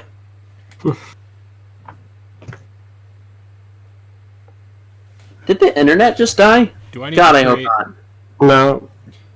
Well, we can still hear you, so no. Yeah. Well, for So now. do I need to create a technical difficulties scene, too? That would be Please pretty do. funny. Wait, what's this? This little thing up in the corner that just says Dex 13. What is this? I don't see. What is happening? What is my life? I just want to see my troll. You know what? Fuck it. I'm going to use an app because fuck Roll20. I was gonna say just try and find the creature stats again and then roll. Could we say the troll is trolling him? That was bad and you should feel bad. Yeah. I do not, and I'll be here all week. But We can say that, and I We all appreciate take you a D4 for saying psychic that. damage from that. I didn't know. I didn't know. Or not the characters. The players all take a D4 psychic damage from that. Okay, pulling up the stat block. It's still an app, so it is an RGN. No, random number RNG. God, I should know this. But anyway, yeah, it is going to make a bite attack towards Corik, and then 2 claw attacks towards Ilien. So,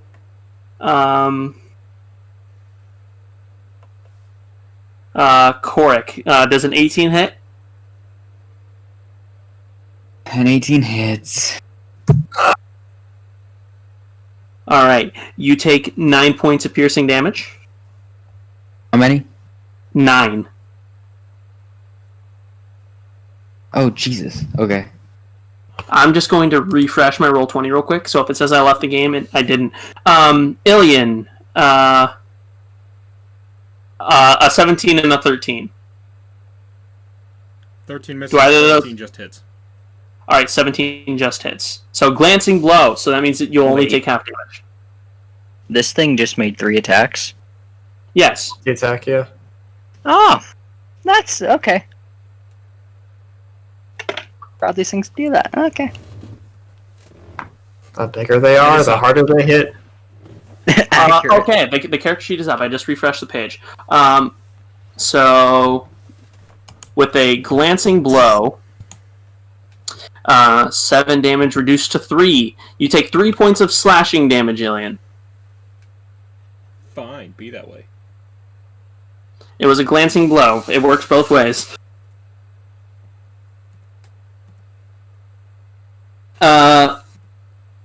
So, yeah.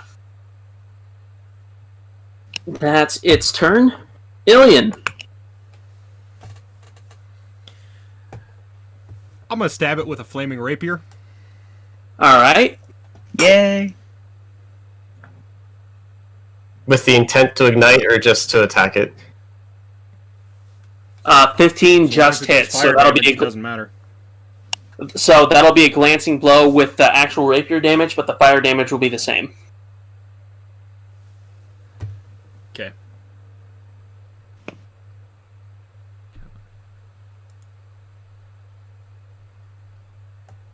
So 4 points of piercing, but so let's. All right. So if it's on fire, it takes 5 points of damage, right? Yep. Yeah. So, does that just catch him on fire, or does that catch the square on fire? Neither. All right, it's just the flame blade damage. Okay. Yes. Or fire. And then I would also should have done this first, but I would move to there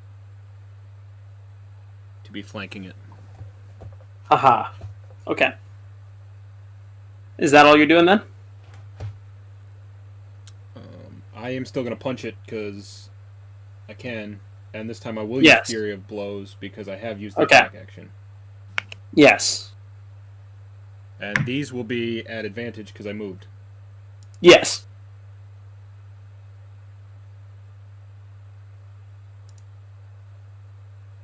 Ooh. Yeah, that Ooh. hits. Oh! So close. Yeah, both those hit. So they better. They're 25s. So 6 and 7. So together that's 13.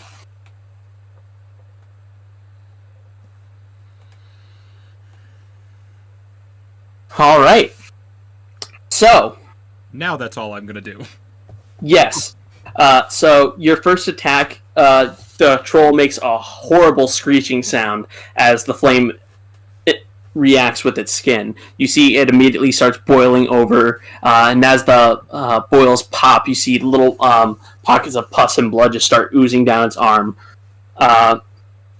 And then you also get some good hits in at its at like the back side of its rib cage as you maneuver your way around it. Good round, Ilien. At the end of your next turn, your the flame on your blade will be extinguished. Yep. Corik. Alright. I'm going to step over to the side here and ignite this square on fire. Okay. So it is immediately going to take. Doing that, it's going to immediately take 5 fire damage. And Okay. squeal in pain as it immediately is set on fire. I like the sound of that.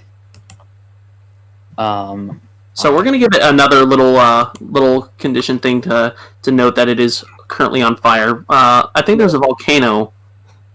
A little pain symbol. I thought there was just a flame. There's that little thing, but that's kind of as close as we'll get. Yeah, close enough. Yeah. I don't think there's an actual flame. Unless I'm blind. Whatever, it doesn't matter. You set it on fire, that's your action. Alright, I'm going to take a wild guess and assume that even though it did damage, it doesn't count as an attack. So I'm just going to spend my 1 normal action for an unarmed strike. You mean your bonus action? Yeah, my bonus action is what I meant, yeah. Yes, 24 hits. Alright, there we go. And there's a 7 to kick. Or punch or whatever. Well, it's up to you. Is it a punch or a kick? We're going to call it a kick. A kick to the what? The knee. Because that seems like a reasonable, like, I will side stop kick. your kneecaps backwards. Anyway. Basically. Yeah, good kick to the knee. It almost doesn't even notice that you're trying to hurt it anymore, as it's just on fire. Which, by the way, you just kicked this thing while it was on fire. That's okay. So you do take 1 point of fire damage. You said 1 point? 1 point, yeah. You sort of Yeah. burned your foot, That's okay. like stepping on a hot coal. Anyway, Yep, seems reasonable. Byron. Byron sees that the flame has been ignited and makes his way to flank, taking up the spot that Corik once had, and just kind of goes, "Hey, remember me?" And then will go in to swipe with his flaming longsword. All right, go ahead and roll to hit. Would that be advantage for flank? Yeah. Okay. Trap. Okay. So, let's see. What was Hexblade's Curse? That'll be +2 to damage for that. For whatever I roll for this. Alright, I assume a 22 hits. Yeah, 22 definitely hits, yeah. So, then +2 to whatever this is. So, 11 +2. So 11 plus 2 plus the fire. Yeah. And since it's already on fire, so that's 10 fire damage plus the 11, so that's 16 points of damage total. I Wait. think, right? No? That, Wait, hold that on. math is wrong. If you said 10 from the fire, plus 10 from 11 the fire, plus 2. That's 21. And 23. Yeah, so 23. God, that's a lot of damage. That's a lot of damage. A lot of damage. yeah. As you give it a nice slash, it wails in pain. It's sort of like putting its face in its palms, and it's just like shaking violently as it is being immolated. Oh yeah, wait. I was about to say, wait, didn't Turner cast Guiding Bolt, so all you guys would have had advantage? But you guys are flanking anyway. It would have been whoever attacked it next, so that would have been Ilien. Anyway, Turner, it's your turn. What do you want to do now? Guiding Bolt doesn't sound like a bad idea. Yeah, I want to Guiding Bolt it. Okay. That sounds fun. 17 hits. 17? Yay! Let me do damage things. There we go. Whew. A whole 10 points of radiant damage. Not bad. Now I'd like to move the spiritual weapon over and smack it in the head again. Oh, shit. Yeah. At advantage. The rules is still there. Yeah. Go rules! At Rules. advantage. At advantage, indeed. That is a great combo. Why don't more clerics do that? Hey, I don't know, that's pretty good. Yeah. Kapow. Oh my god. Read! Knowledge. The rolls. I just imagine, like, before the Guiding Bolt, we just hit zap from Turner for just zap. Alright, so how I imagine this happening is Turner just like softball throws a guiding bolt into its chest and it like stumbles backwards, and then as it stumbles backwards, the rules just smacks him back in the head and pushes him back forward. Like some Looney Tunes. Yeah, like his guiding bolt pushes him into the oncoming swinging of the giant book. Yes. Amazing. So it's now the troll's turn. It will not heal this turn because it is on fire. Yay! Yay. However, it is now scared, pissed, all the other emotions. So, I mean, could it just kind of die, though? it is going to make a bite attack towards Corik and 2 swipes from its claw at Byron. So, That bastard.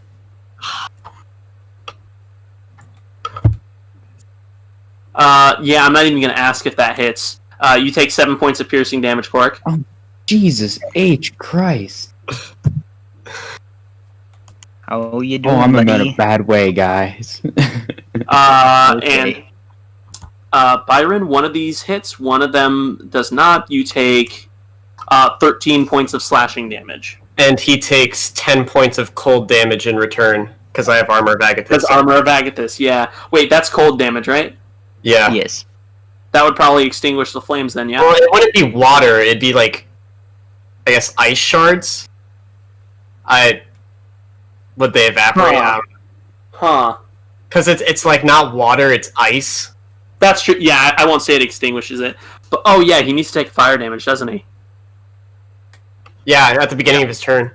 So he would take 10 points of fire damage, is that right? Let me recheck. Yeah, because Taking he's some amount of fire. Because I was gonna say he's on fire, and he's standing in fire. Yeah. So that'd be 10. Yeah, 10 plus the 10 damage from your Armor of Agathis, so he just took 20 points of damage. No, he takes the hit, and it went through a little bit, but Byron returns with a big grin as he's kind of feeling himself in this fight. Yeah. It says you only took 3 damage. Oh, because...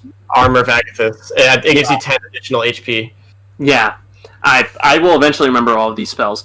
Ilien, your turn. It's on fire, and its skin is boiling, and it's screaming at the top of its lungs, a painful wail that you'll probably remember for quite a while. But it's still up. What would you like to do? I would like to stab it with a rapier. A flaming one, if I remember correctly.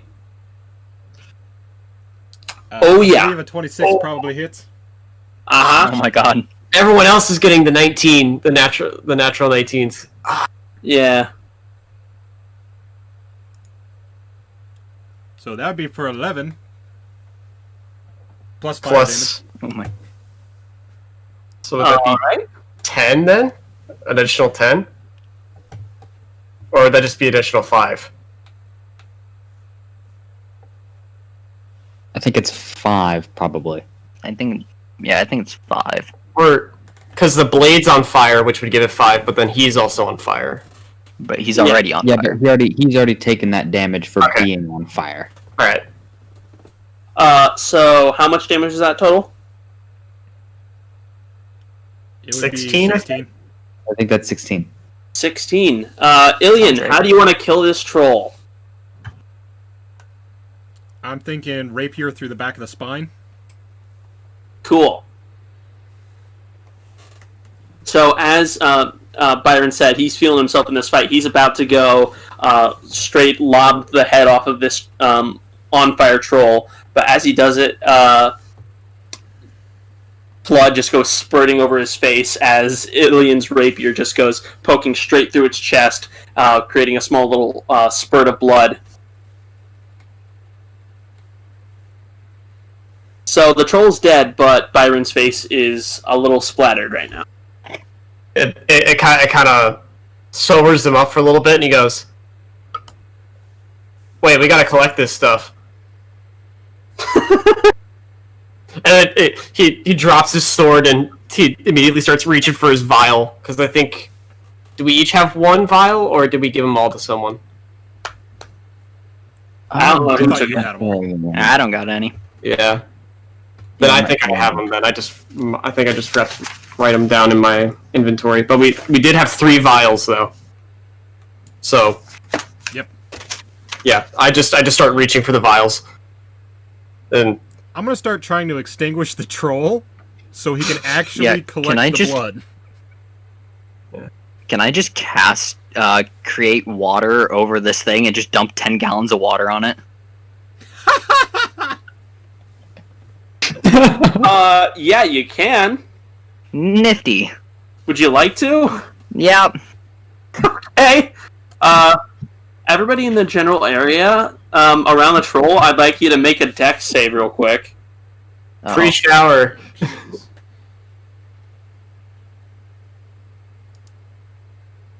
Oh, that's not an advantage anymore. Whatever, it's fine. It's always the first roll anyway. I mean, still a 16, so... Yeah. Well, it says I can let it fall as rain in a 30-foot cube. Oh, is that what you're doing? Yeah. Oh, okay. I was just like, hey, they're Yeah, about to ALS Ice Bucket Challenge this. No. I kind of thought he was gonna ice bucket challenge us, too. It would be No. quite funny if that were to happen. Yeah. Turner's smart. He's not going to just dump ice down your guy's back. Alright. Yep. But we all agree it would be funny. Oh, it'd be great. Oh, Yes. yeah. But, so, I guess Byron notices the rain and tosses his sword back in his franticness to get the vials. Mm-hmm. And he goes and tries to find the exit, whatever sprayed him, that area, and see if he can get a good tap of blood from the vials there. And then, if anyone comes over to help him, he'll hand a vial.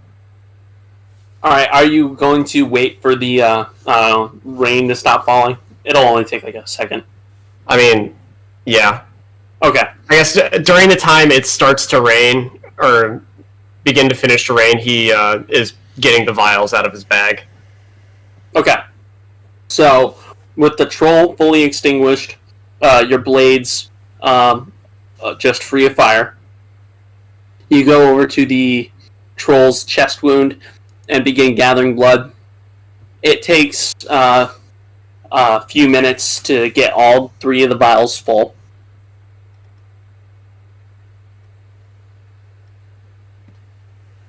Nice. So you now have 3 full vials of troll's blood. Very good. I'll mark that down in mine. Just.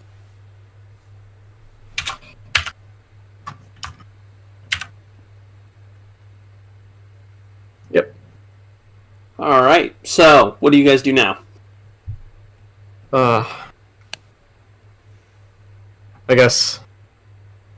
Fire's been put out. I guess Byron, or from here, how clean is the water? If he looks over, no, I meant like because the rain helped put out the fire, but Byron still wants to wash his face, or at least rinse it off, because he got sprayed with blood. Right. The water seems clean enough. This river particularly runs directly into the ocean, so it is saltwater. Nothing he hasn't done before on a few occasions, and closes his eyes and just kind of gets a handful of water and just scrubs his face to get any last bit of blood off of him. Easy enough. Yeah. I mean, I could have done it again. But Wait, is Great Water a cantrip? No, but I have 4 first level spell slots now. Ah. Yeah. Because But of the then, level. I did. Yes. I guess while Byron's looking in the water, he notices a reflection that his sword isn't in his holster, and he instinctually goes to reach, even though he knows it's not there. But instead of it not being there, it just appears in his hand. All right. And it just goes. That's new. Okay. It just proceeds to still sheath it. I believe some of you. Wait, you're by the river. So I'm like here. So do you think the rest of your party would see this? That's up to them if they're looking in my direction, or if they were. I guess maybe if they weren't looking at me, Turner might notice since the sword was laying on the ground behind him.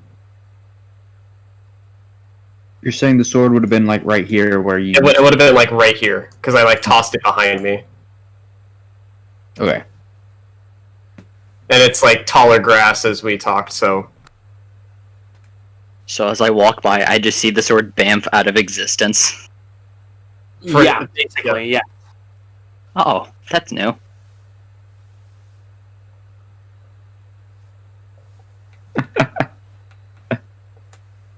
yeah, and then he'll dust himself off and walk back and just, all right, we got our vials. Do we want to rest up or do we just want to head back?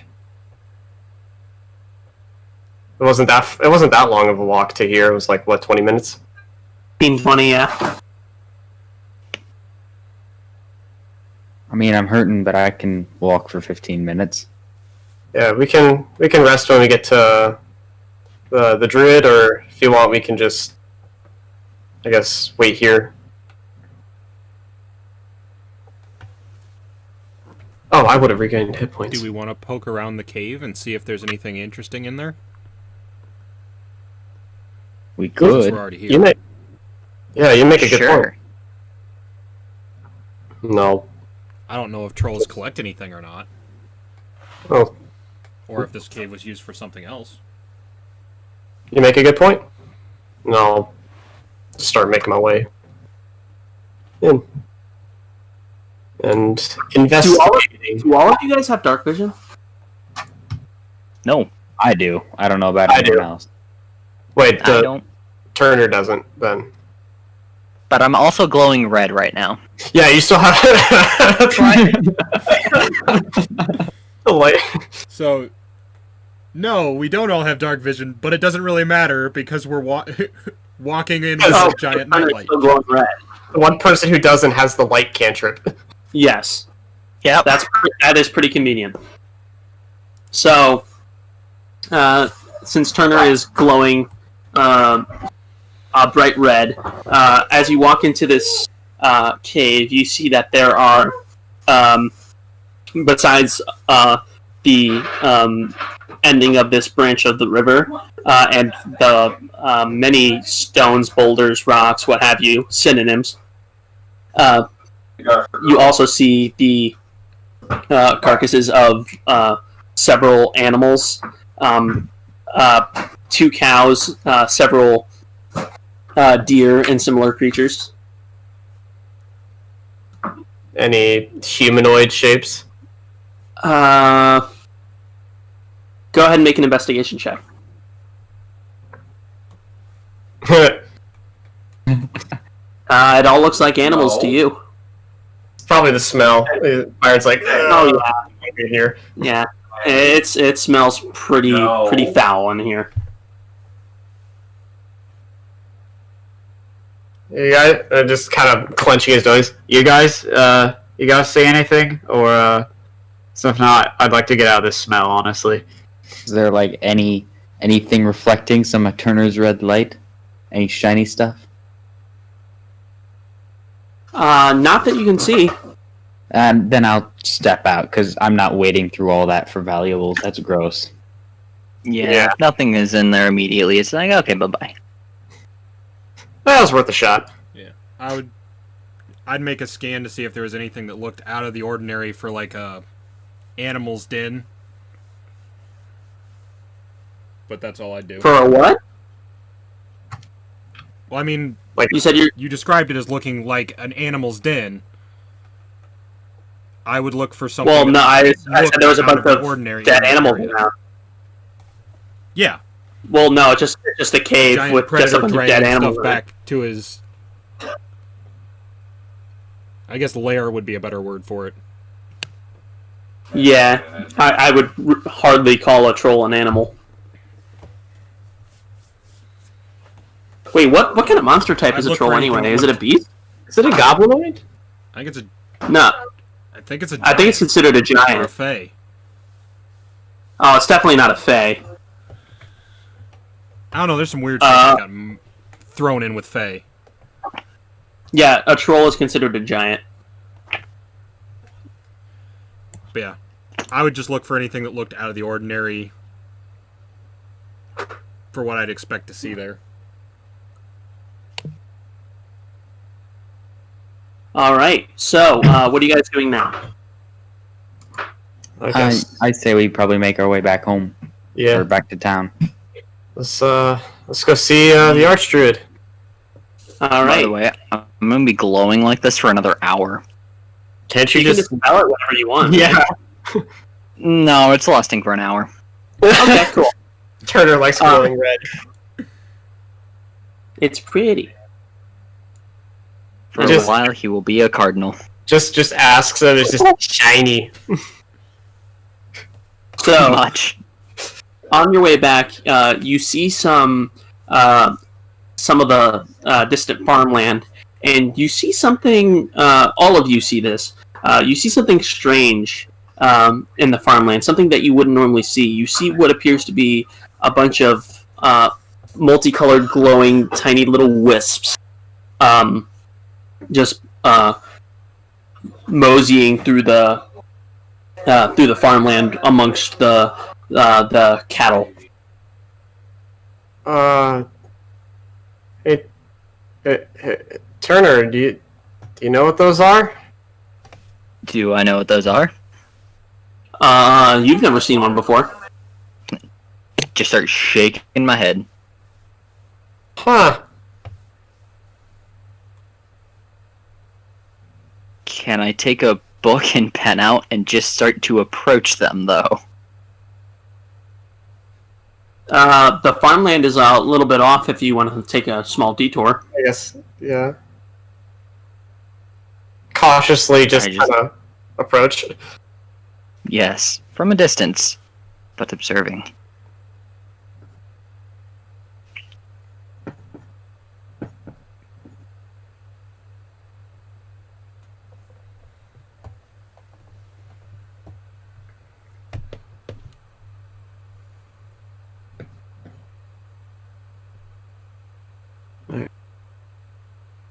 I guess Turner's approaching, and the others are just kind of. We've approached, like, gone in the direction, but just kind of stayed back.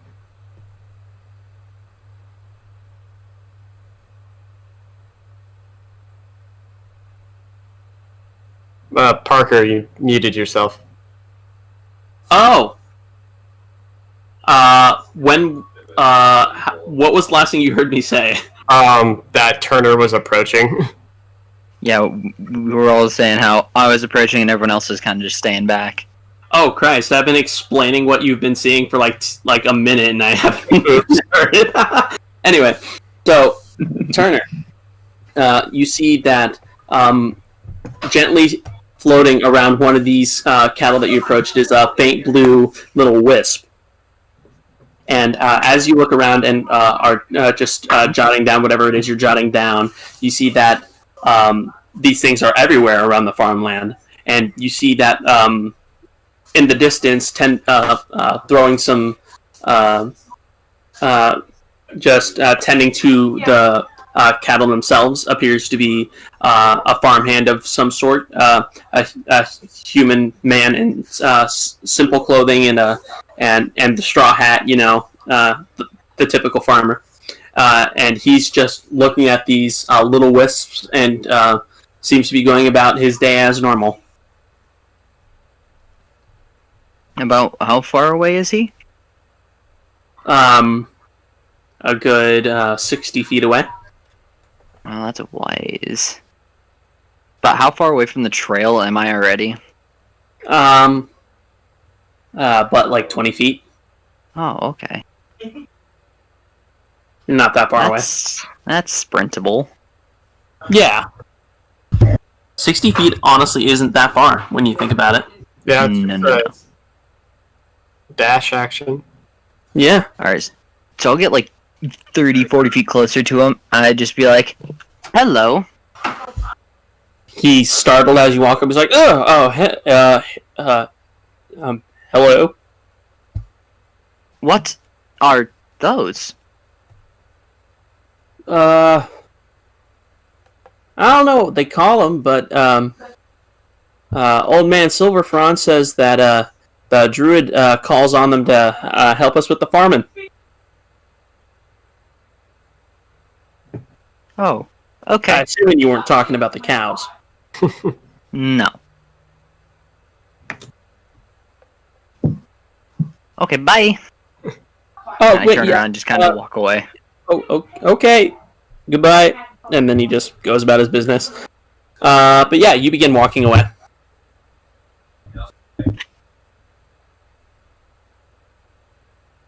I go back to the party and the road. So what'd you learn, Turner? Druid, I'd say what the guy said. Yeah, fair enough. Just repeat it. Nature, spirit, or something? I don't know. Sounds something druidy. Can ask Druid. Right, we can. We gotta turn in the files anyway. Alright. So I guess we continue our way to the Archdruid. Alright. You begin making your way through the village of Selphia, and back up towards the very large foliage-covered treehouse of the Archdruid. You approach the massive oak door. I'm assuming Byron's still leading. Unless someone else wants to take charge, yeah. I'll take charge this time. Oh, okay. So Corik, you walk up to the oaken doors. Give it a good knock. After about 15 seconds, the door creaks open, and you see the gaunt face of the Archdruid. He just looks at it and says, "Yes." We got your vials of troll blood. Troll blood. I don't recall. Oh yes. Come in. Yes. That I follow him in. Yeah, he swings the door open, makes a large creaking sound. And you walk in, and you see, you notice that this druid is quite the tall man. He's about like 6.5 feet tall. His curly red hair reaches to about the middle of his back. He wears very ornate robes, and you see that I don't recall if the last time you were there he was wielding it, but he's wielding a staff that appears to have a bunch of vines twisted around it. And he speaks to you and says, "Oh, back from your venture so soon. I wasn't expecting you to be able to complete this task so quickly."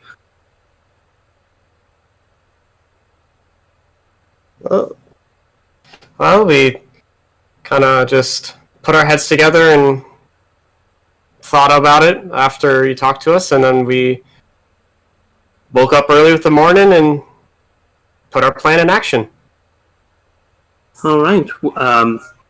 I would be a liar if I said I wasn't at least a little curious. Did you have to kill the beast in order to procure this blood?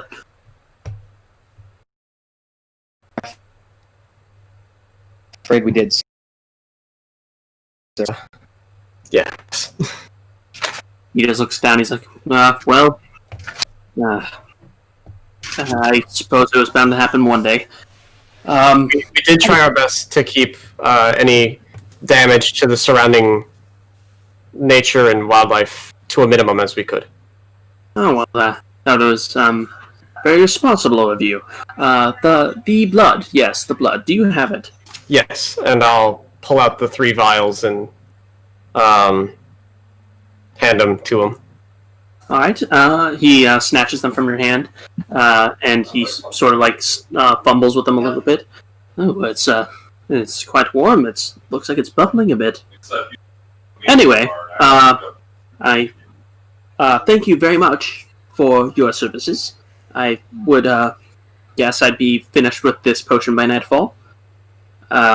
If you would be so kind, since you were the ones that gathered this blood for me, to accompany me between the 3 temples in the city once I have this potion actually brewed, to be there when I resurrect the Golden Lily.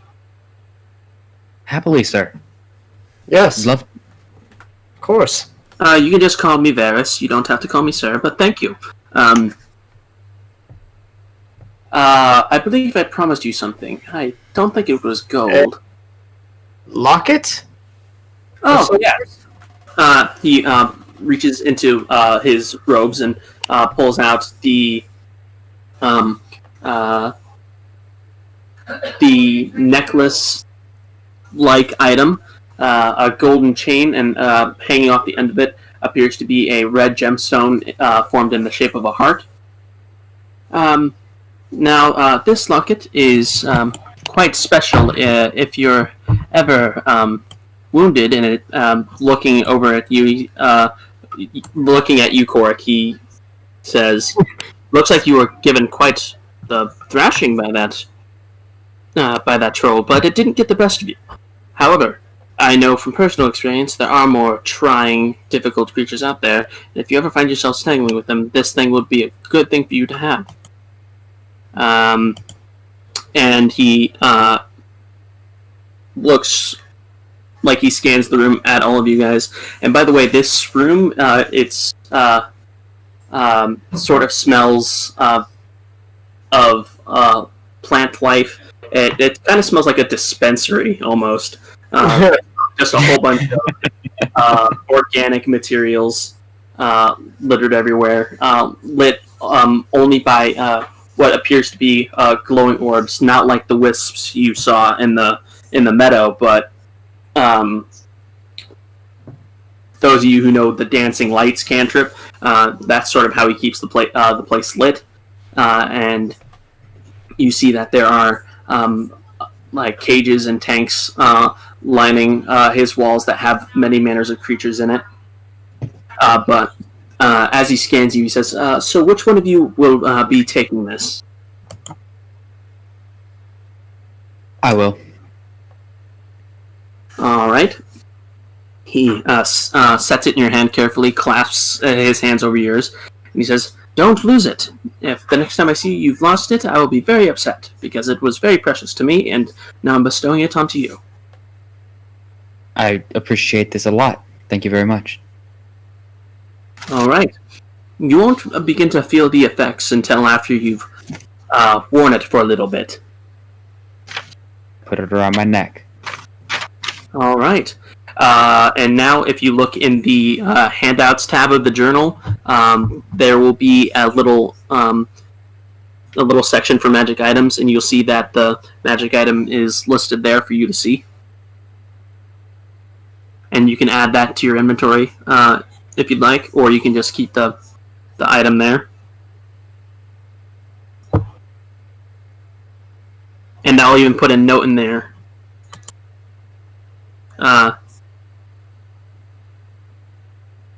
Equip to Corik. There we go. Now we'll know.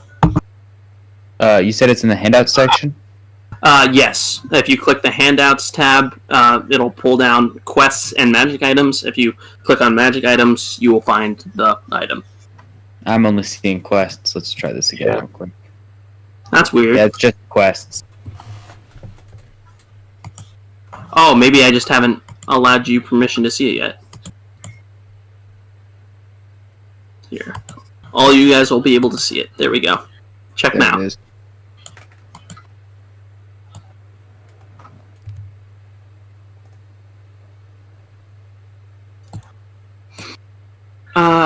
But anyway, feel free to stay. I can put on a spot of tea if you'd like, or you can enjoy your stay in Selphia. Go ahead. I was gonna say I wouldn't mind joining you in the. I wouldn't mind helping you with making this potion if you'd like it. Oh, that is very kind of you, but I don't think I'll be requiring any help. It's a very simple process. It's just quite time-consuming. All right, I guess we did have a question on the way here. We were walking and we saw these glowing orbs across the farm fields, and when we asked, Wisps. so kind of like that. And we heard that you have something to do with them. We were just curious as to what they were.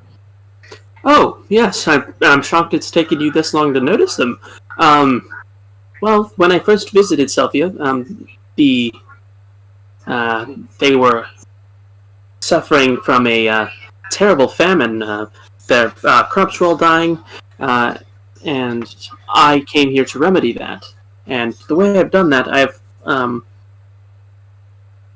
acquired the assistance of some Fey creatures from the Feywilds.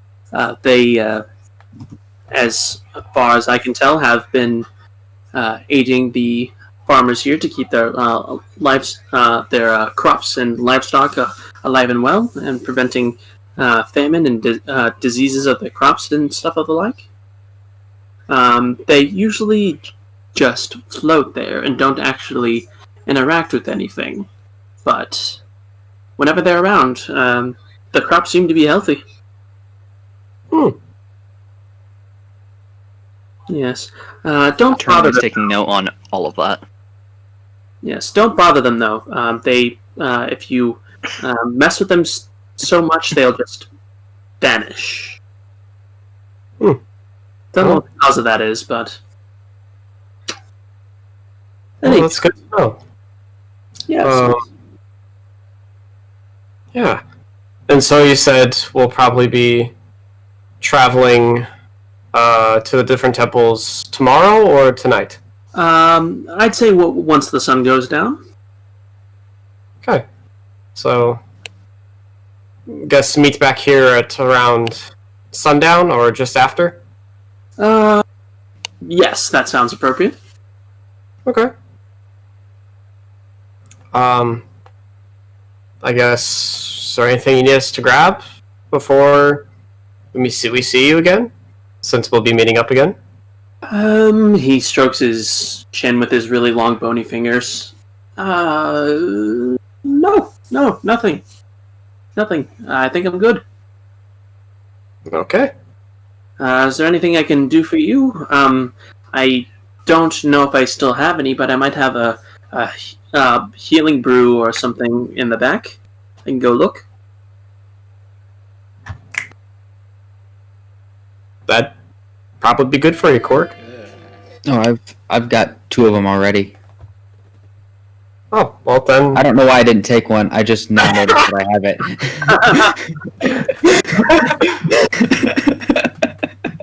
I only just saw it now. Well, All right. well, we'll go on and rest. You can keep the brew for another time. Yeah, alrighty. Let's Thank you for the offer. Oh, no worries. You've done me a great service. And the town of Selphia. Have yourself a nice day. And you as well. And you guys all exit the home of the Archdruid. Where to now? Well, about what time in the day is it now? To like approaching lunch. Yeah, you guys did all of this before lunch.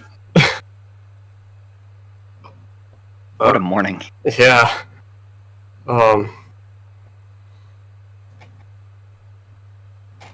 I mean, there's not a lot really to do here. I don't know. We could get some lunch and then just Could go get some lunch and then play in the ocean. That's right. The ocean is nearby, right? Yeah, it's a bit of a walk, but you can see it behind the tree line. Sure. Have you ever been to the ocean, Ilien? I have not. There's one right by our temple, so we probably have actually. Well, it's quite a few miles off from your temple, so you might have seen it, but there's also just as well. The ocean isn't near your temple. There's a sea near your temple, but there is a difference. Fair enough. There is a difference. But as far as beaches are concerned, it's not a significant one. Yeah, we could do that. You have not seen this particular ocean, this particular body of water. Yeah. Alright, Telling you, well, I we have can not make been to the it. ocean. Hey. Well, so lunch then some beach time, huh? Didn't realize we'd get a beach episode so soon. Anyway, That's what happens when you complete your quest in a morning. yeah. So, you make your way back to the tavern. I'm assuming. Yeah. Unless they got like a restaurant or something, yeah. You haven't seen one. So then there's to the tavern. All right. Making your way back to the Lonely Mountain Inn. As you walk through the doors and are greeted once again by Baeshra, she's like, "Oh, didn't think I'd see you so soon." Yep, we completed our little job, and now we're just here for some lunch. Yes, I can see you've done battle. Baeshra looks over to Corik, and he's like, "Maybe this time you'll ask for a stronger drink to soothe your ailments." Yeah, maybe this time I will. All right. Well, At the very what's least, the drink? dull the pain. Name your drink. I'll see if I have it. What do you have that's a little bit strong? Oh, I have plenty of strong. We've got your rums, your whiskeys. We have pretty strong ale. We have Hilltop Brew as our. Is that a local brew? I wouldn't say local. It is imported from the other side of the country. But Well, that's not local. oh no. they all usually come from the same place.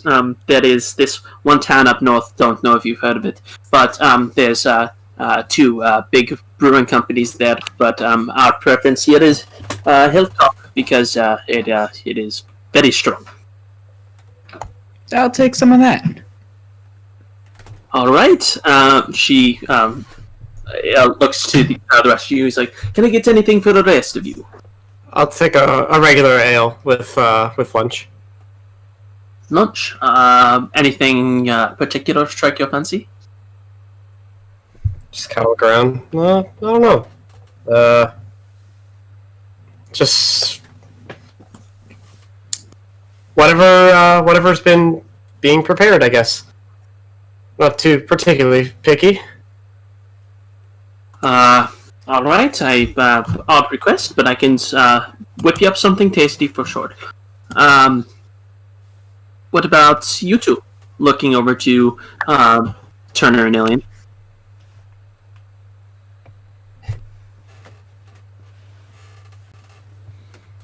Water. Well, Joey, what did you and I say? would like ale and something to eat. Something to eat. Do you have anything a little more specific? We have a nice meat and vegetable stew.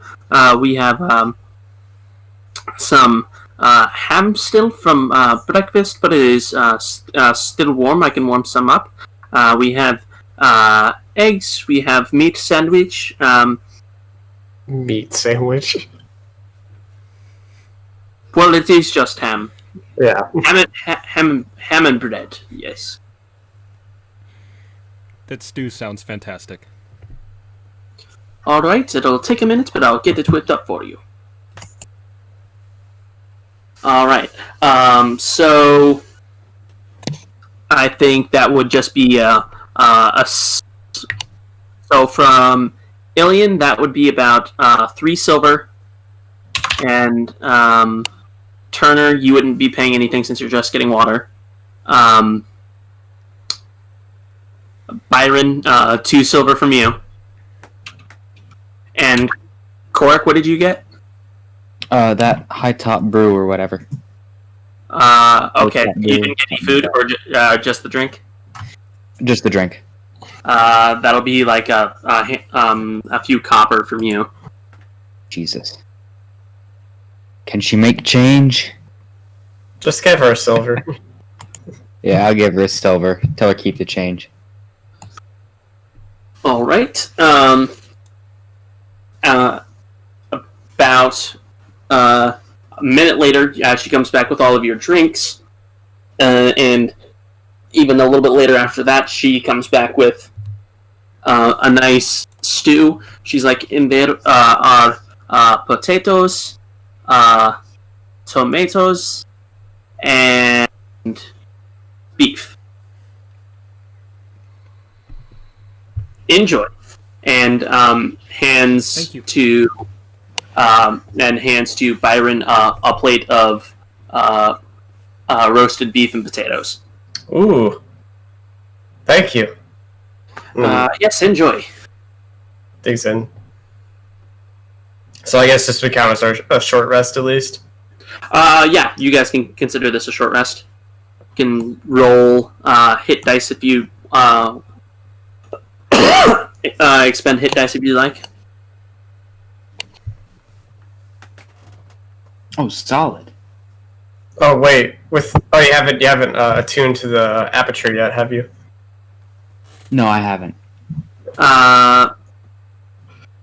I'd say by the end of this short rest, you'd probably be. I think 8 hours is way too long to take to attune to something. I thought it was just an hour of. Yeah, I thought it was a short rest. Oh well, Okay. and if that's the case, then by the end of this short rest, you'll be attuned to it. Oh, all right. That's great.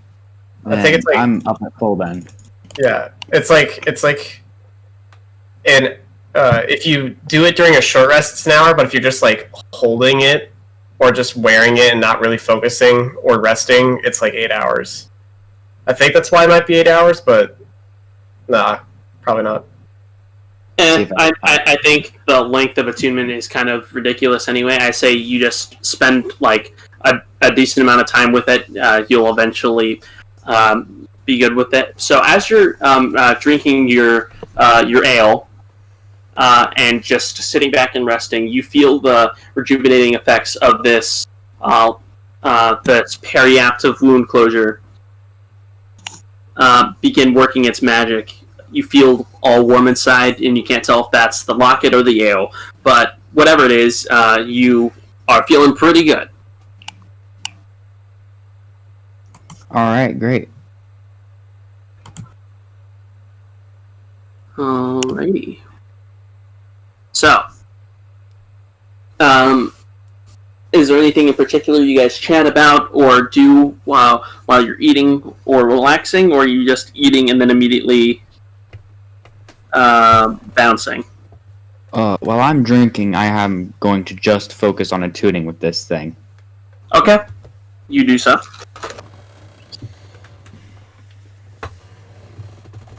Just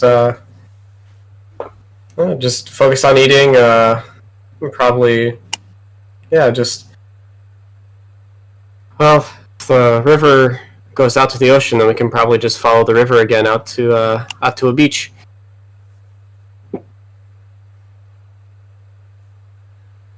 Yeah. Beishra overhears you and says, "If you're going to the ocean, you best be careful. What is that? It's the ocean." Yeah. I mean, I see your point. Yes. Thank you for the warning. Of course. Looks over to Corik. Do you require another hilltop brew? No, that was fine, thank you. Alright, let me know if you need anything else. Alright, we'll do. I lean over to Corik. It's like, if you want the rest of my ale, you can have it. It's not as strong, but... No, it's fine, it's fine. Okay. I've had plenty. Alright.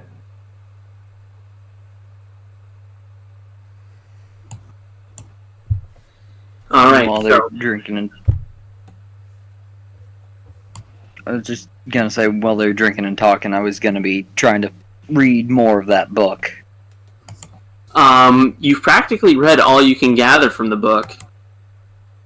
Unless there's something specific you're looking for.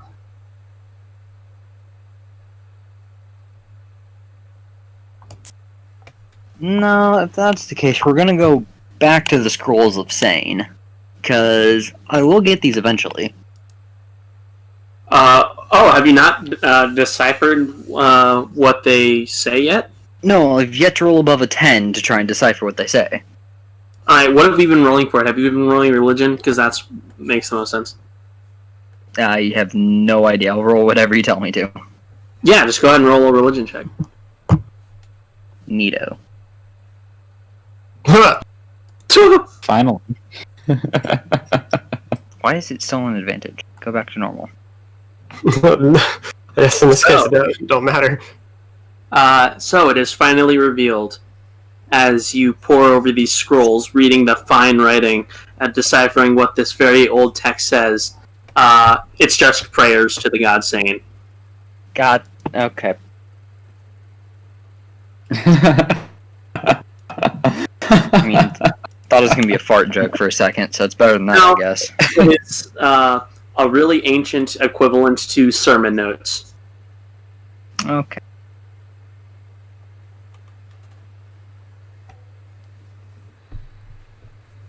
It is very beautifully written, though. Yeah, sure. I'll just put them back in my bag when I'm done with them. Sipping my water. You reckon you might be able to give them to give the scrolls to a temple of Sane, and they might give you some gold for it. That's a fair thought. As holy relics of the past. But yeah, these aren't really for use. They're just religious. They're sacred texts, but not nearly as important as sacred texts. Yep, I got it. All right. So, unless there's anything else you guys would wish to do, you finish your meals and head out of the Lonely Mountain Inn and begin heading towards the beach. Everybody's taking their short rest, right? Yep. Alrighty. Indeed. Along the way, if Byron sees any drier sticks, he's gonna pick them up. Drier sticks? Yeah, he's thinking he might want to set up at least a small little fire at the beach. Just to have. Go ahead and roll a survival check. Hold on, my screen went to sleep for a second, so now I gotta wait for my other monitor to. There it is. All right, survival. You said. All right. You eventually find on the way there. It takes you about an hour to walk there, but getting through the trees, you manage to find a nice dry bundle of sticks that'll be good enough, and you even manage to find a decent amount of dry patches of grass that you can pick up to use as kindling. Awesome. So once you get to the beach, you'll have plenty of resources to make a fire. Sweet. All right. You see ahead of you the shores of the beach. Waves are gently rolling against the shore.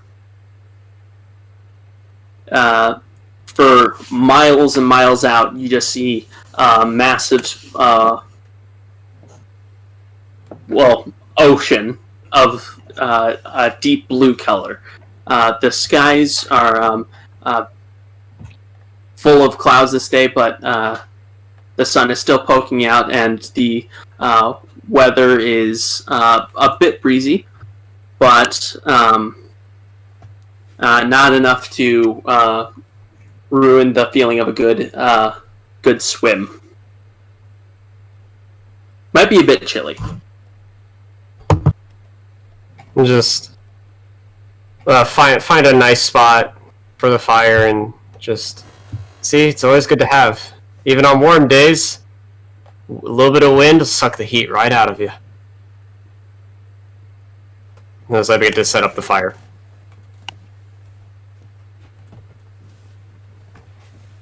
And then, yeah. All right, so you're gonna be setting up the fire then? Yeah, just nothing big, just something to have nice. If you get chilly, just sit next to it, and you won't be as chilly. All right, easy enough. It is a little testy at the beginning with the wind, but you eventually get a decent fire going. Nice. It probably won't last super long, but it's there for the time being. So swim now while it's still warm. Yeah. And Byron's gonna get down into his pants and then just take a nice little swim. All right. So I'm assuming you just unstrap your boots, take off your armor. So basically, you're just in your trousers at this point. Pretty much. Okay. Yeah. As soon as your feet touch the water, it is immediately cold. Like you could probably get used to it, but it is quite chilly. Just here. I forgot about that part. The wind is not helping. I'm committing. As he slowly walks further in, being careful. Yeah, as you're just sort of trudging in, the wave comes up and just completely envelops you in cold water.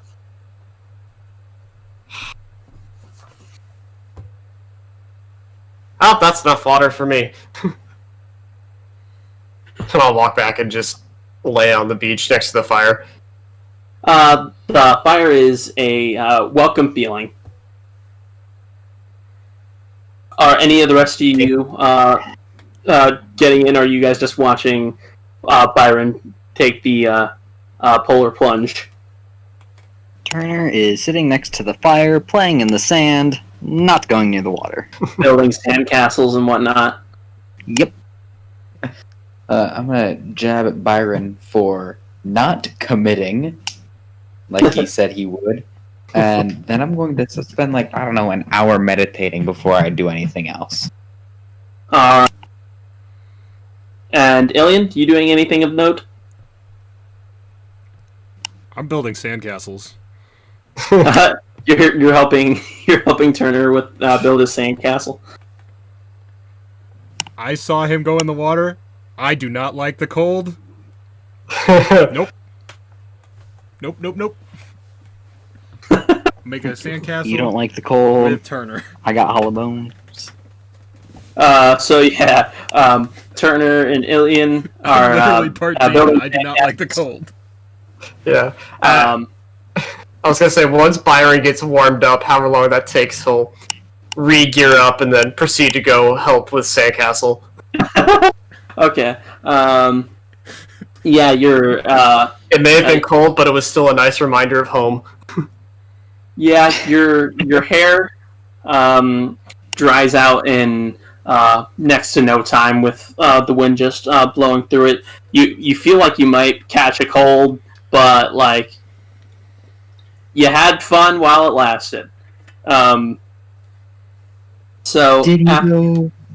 Hey, when you're at the beach, you touch the water once, and then you're good.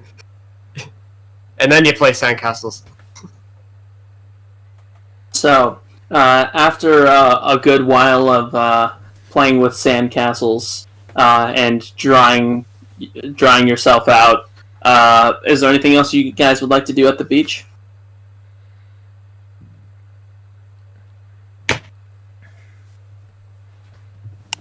Not really.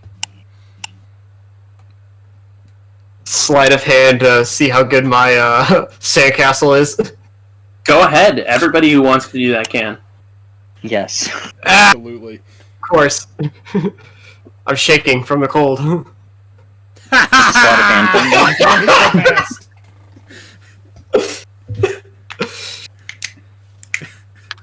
I was gonna Dang say, it. Others do not make for good sandcastles. Oh. Byron just has like that little that map that it's like Squidward's snow fort at the beginning where it's just a circle around him. Like from the snow day episode. Right. So I imagine Byron's is just a small little mound. Turner has made a modest single tower that is like starting to like lean over, but he's doing his best to keep it floating. And then you look over at Ilien, and she's made As the monastery. Yeah. she's made her entire monastery compound and has even added an extra moat around it using seawater. It is beautiful. It even has little sand monks inside of it, Oh my god. And It's just and they move as one. well. I was gonna say you see one with like a slightly purple rock in it. Yeah, Ilien, don't you have a pet mouse? Yeah. Or am I imagining that? Wait, what? I do, which is why I said, and there's one mouse. Ah, That one's actually real. wait, you named your mouse something. Yeah. I don't remember its name. Magius. Medea? Magius. Magius. EJAES. Magius. Magius. Nikolash. Anyway, Yeah. So, with that, is there any other activities to be had at the beach. Once done meditating, Corik started adding a couple people to Ilien's thing. And while they were definitely impressive people, they were not quite as impressive as Ilien's, who moved on their own. Yes. So, after a nice, relaxing day at the beach... That the people are entirely an illusion. Created sand automatons. All of the people are illusions. It's literally just as we're walking away, the minor illusion cantrip fades, and there's just no sandcastle at all. That's what the So sandcastle's still there, but all the moving people are not. Actually, as you guys begin leaving the beach, you see a massive trading vessel sail across in the distance. Does it have any... Can we see any banners being flown? Nothing specific. Nothing you can discern from this far away.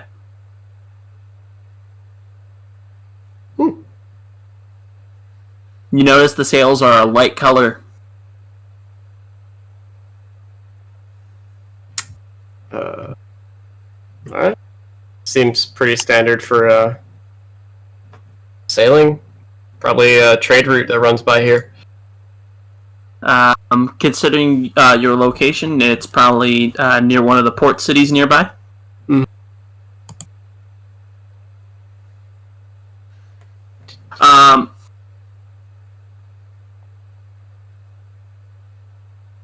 So, after a relaxing time at the beach, you see that the sun will begin going down relatively soon, so you begin making your way back to the small little village of Selphia. You pass by a few of the little glowing wisps on the way back, and about the time you make your way back to Selphia, the sun is starting to disappear behind the horizon.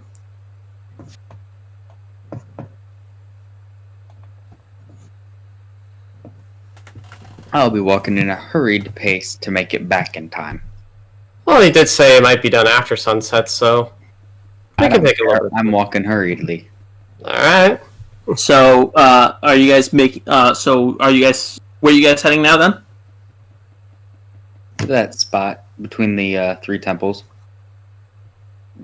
All right. Yeah, I guess. Meet him wherever we said we were going to meet him. You guys didn't really specify.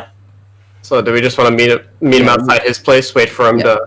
He told us to meet him in front of or in between the 3 temples where the gold lily was. Okay. So, if you guys are making your way that way, towards the northwest point of the city, you see a little grove that is surrounded on 3 sides by 3 different temples, each one to a different deity. But you make your way there, and you see standing in front of this golden-petaled water lily, the Archdruid. He looks at you all and says, "Oh, I'm glad to see you guys could make it." Glad we could make it too. If you would give me a moment. Oh, by the way, I don't know if you guys have noticed, but you should be able to see each other's nameplates now on maps. Here, we're gonna move you guys over real quick. There we go. Ooh, big map. Yeah, this one's bigger than the troll cave. I don't know how I was able to make this one bigger. I'm just dumb. I cannot see the other nameplates. I can see my name Mm-hmm. Same. and my health, and that's it. That's lame. Oh.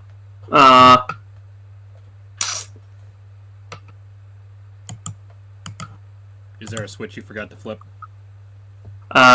Maybe? Might have been a box. Can you guys see Korik's name right now? We can see his health. Okay. I can also see Cork's name and health, but that's not very helpful right now because I can always see his name and No, health. Ken, that's pretty fucking far from helpful. So you I don't see guys, Byron's health though. yeah, I'm fixing that, but I don't know how to fix nameplate. Whatever, we can figure that out in a minute. So he says, well, without you, this wouldn't be possible. So let's do this. He pulls out a vial of what appears to be a goldish, orangish liquid.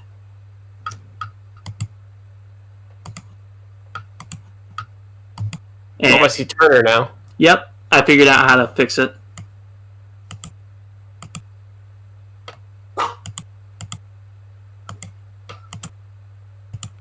And now you guys should be able to see all the names. Yep. Yep. You should be able to see his name as well. I don't know why you can't. Anyway,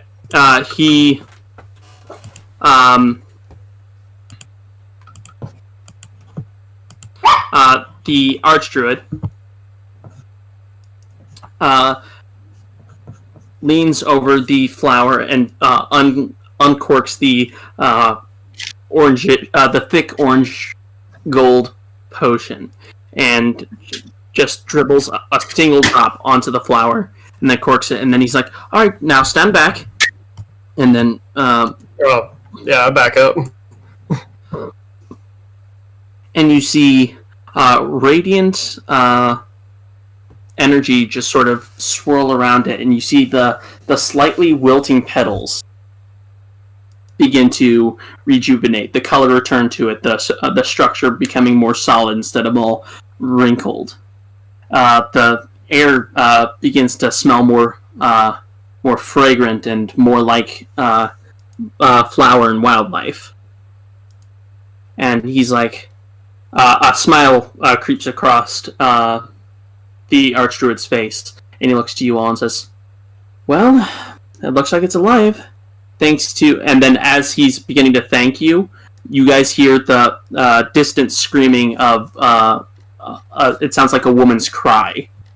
And as you all look towards the city, towards the sound of the noise, you see that the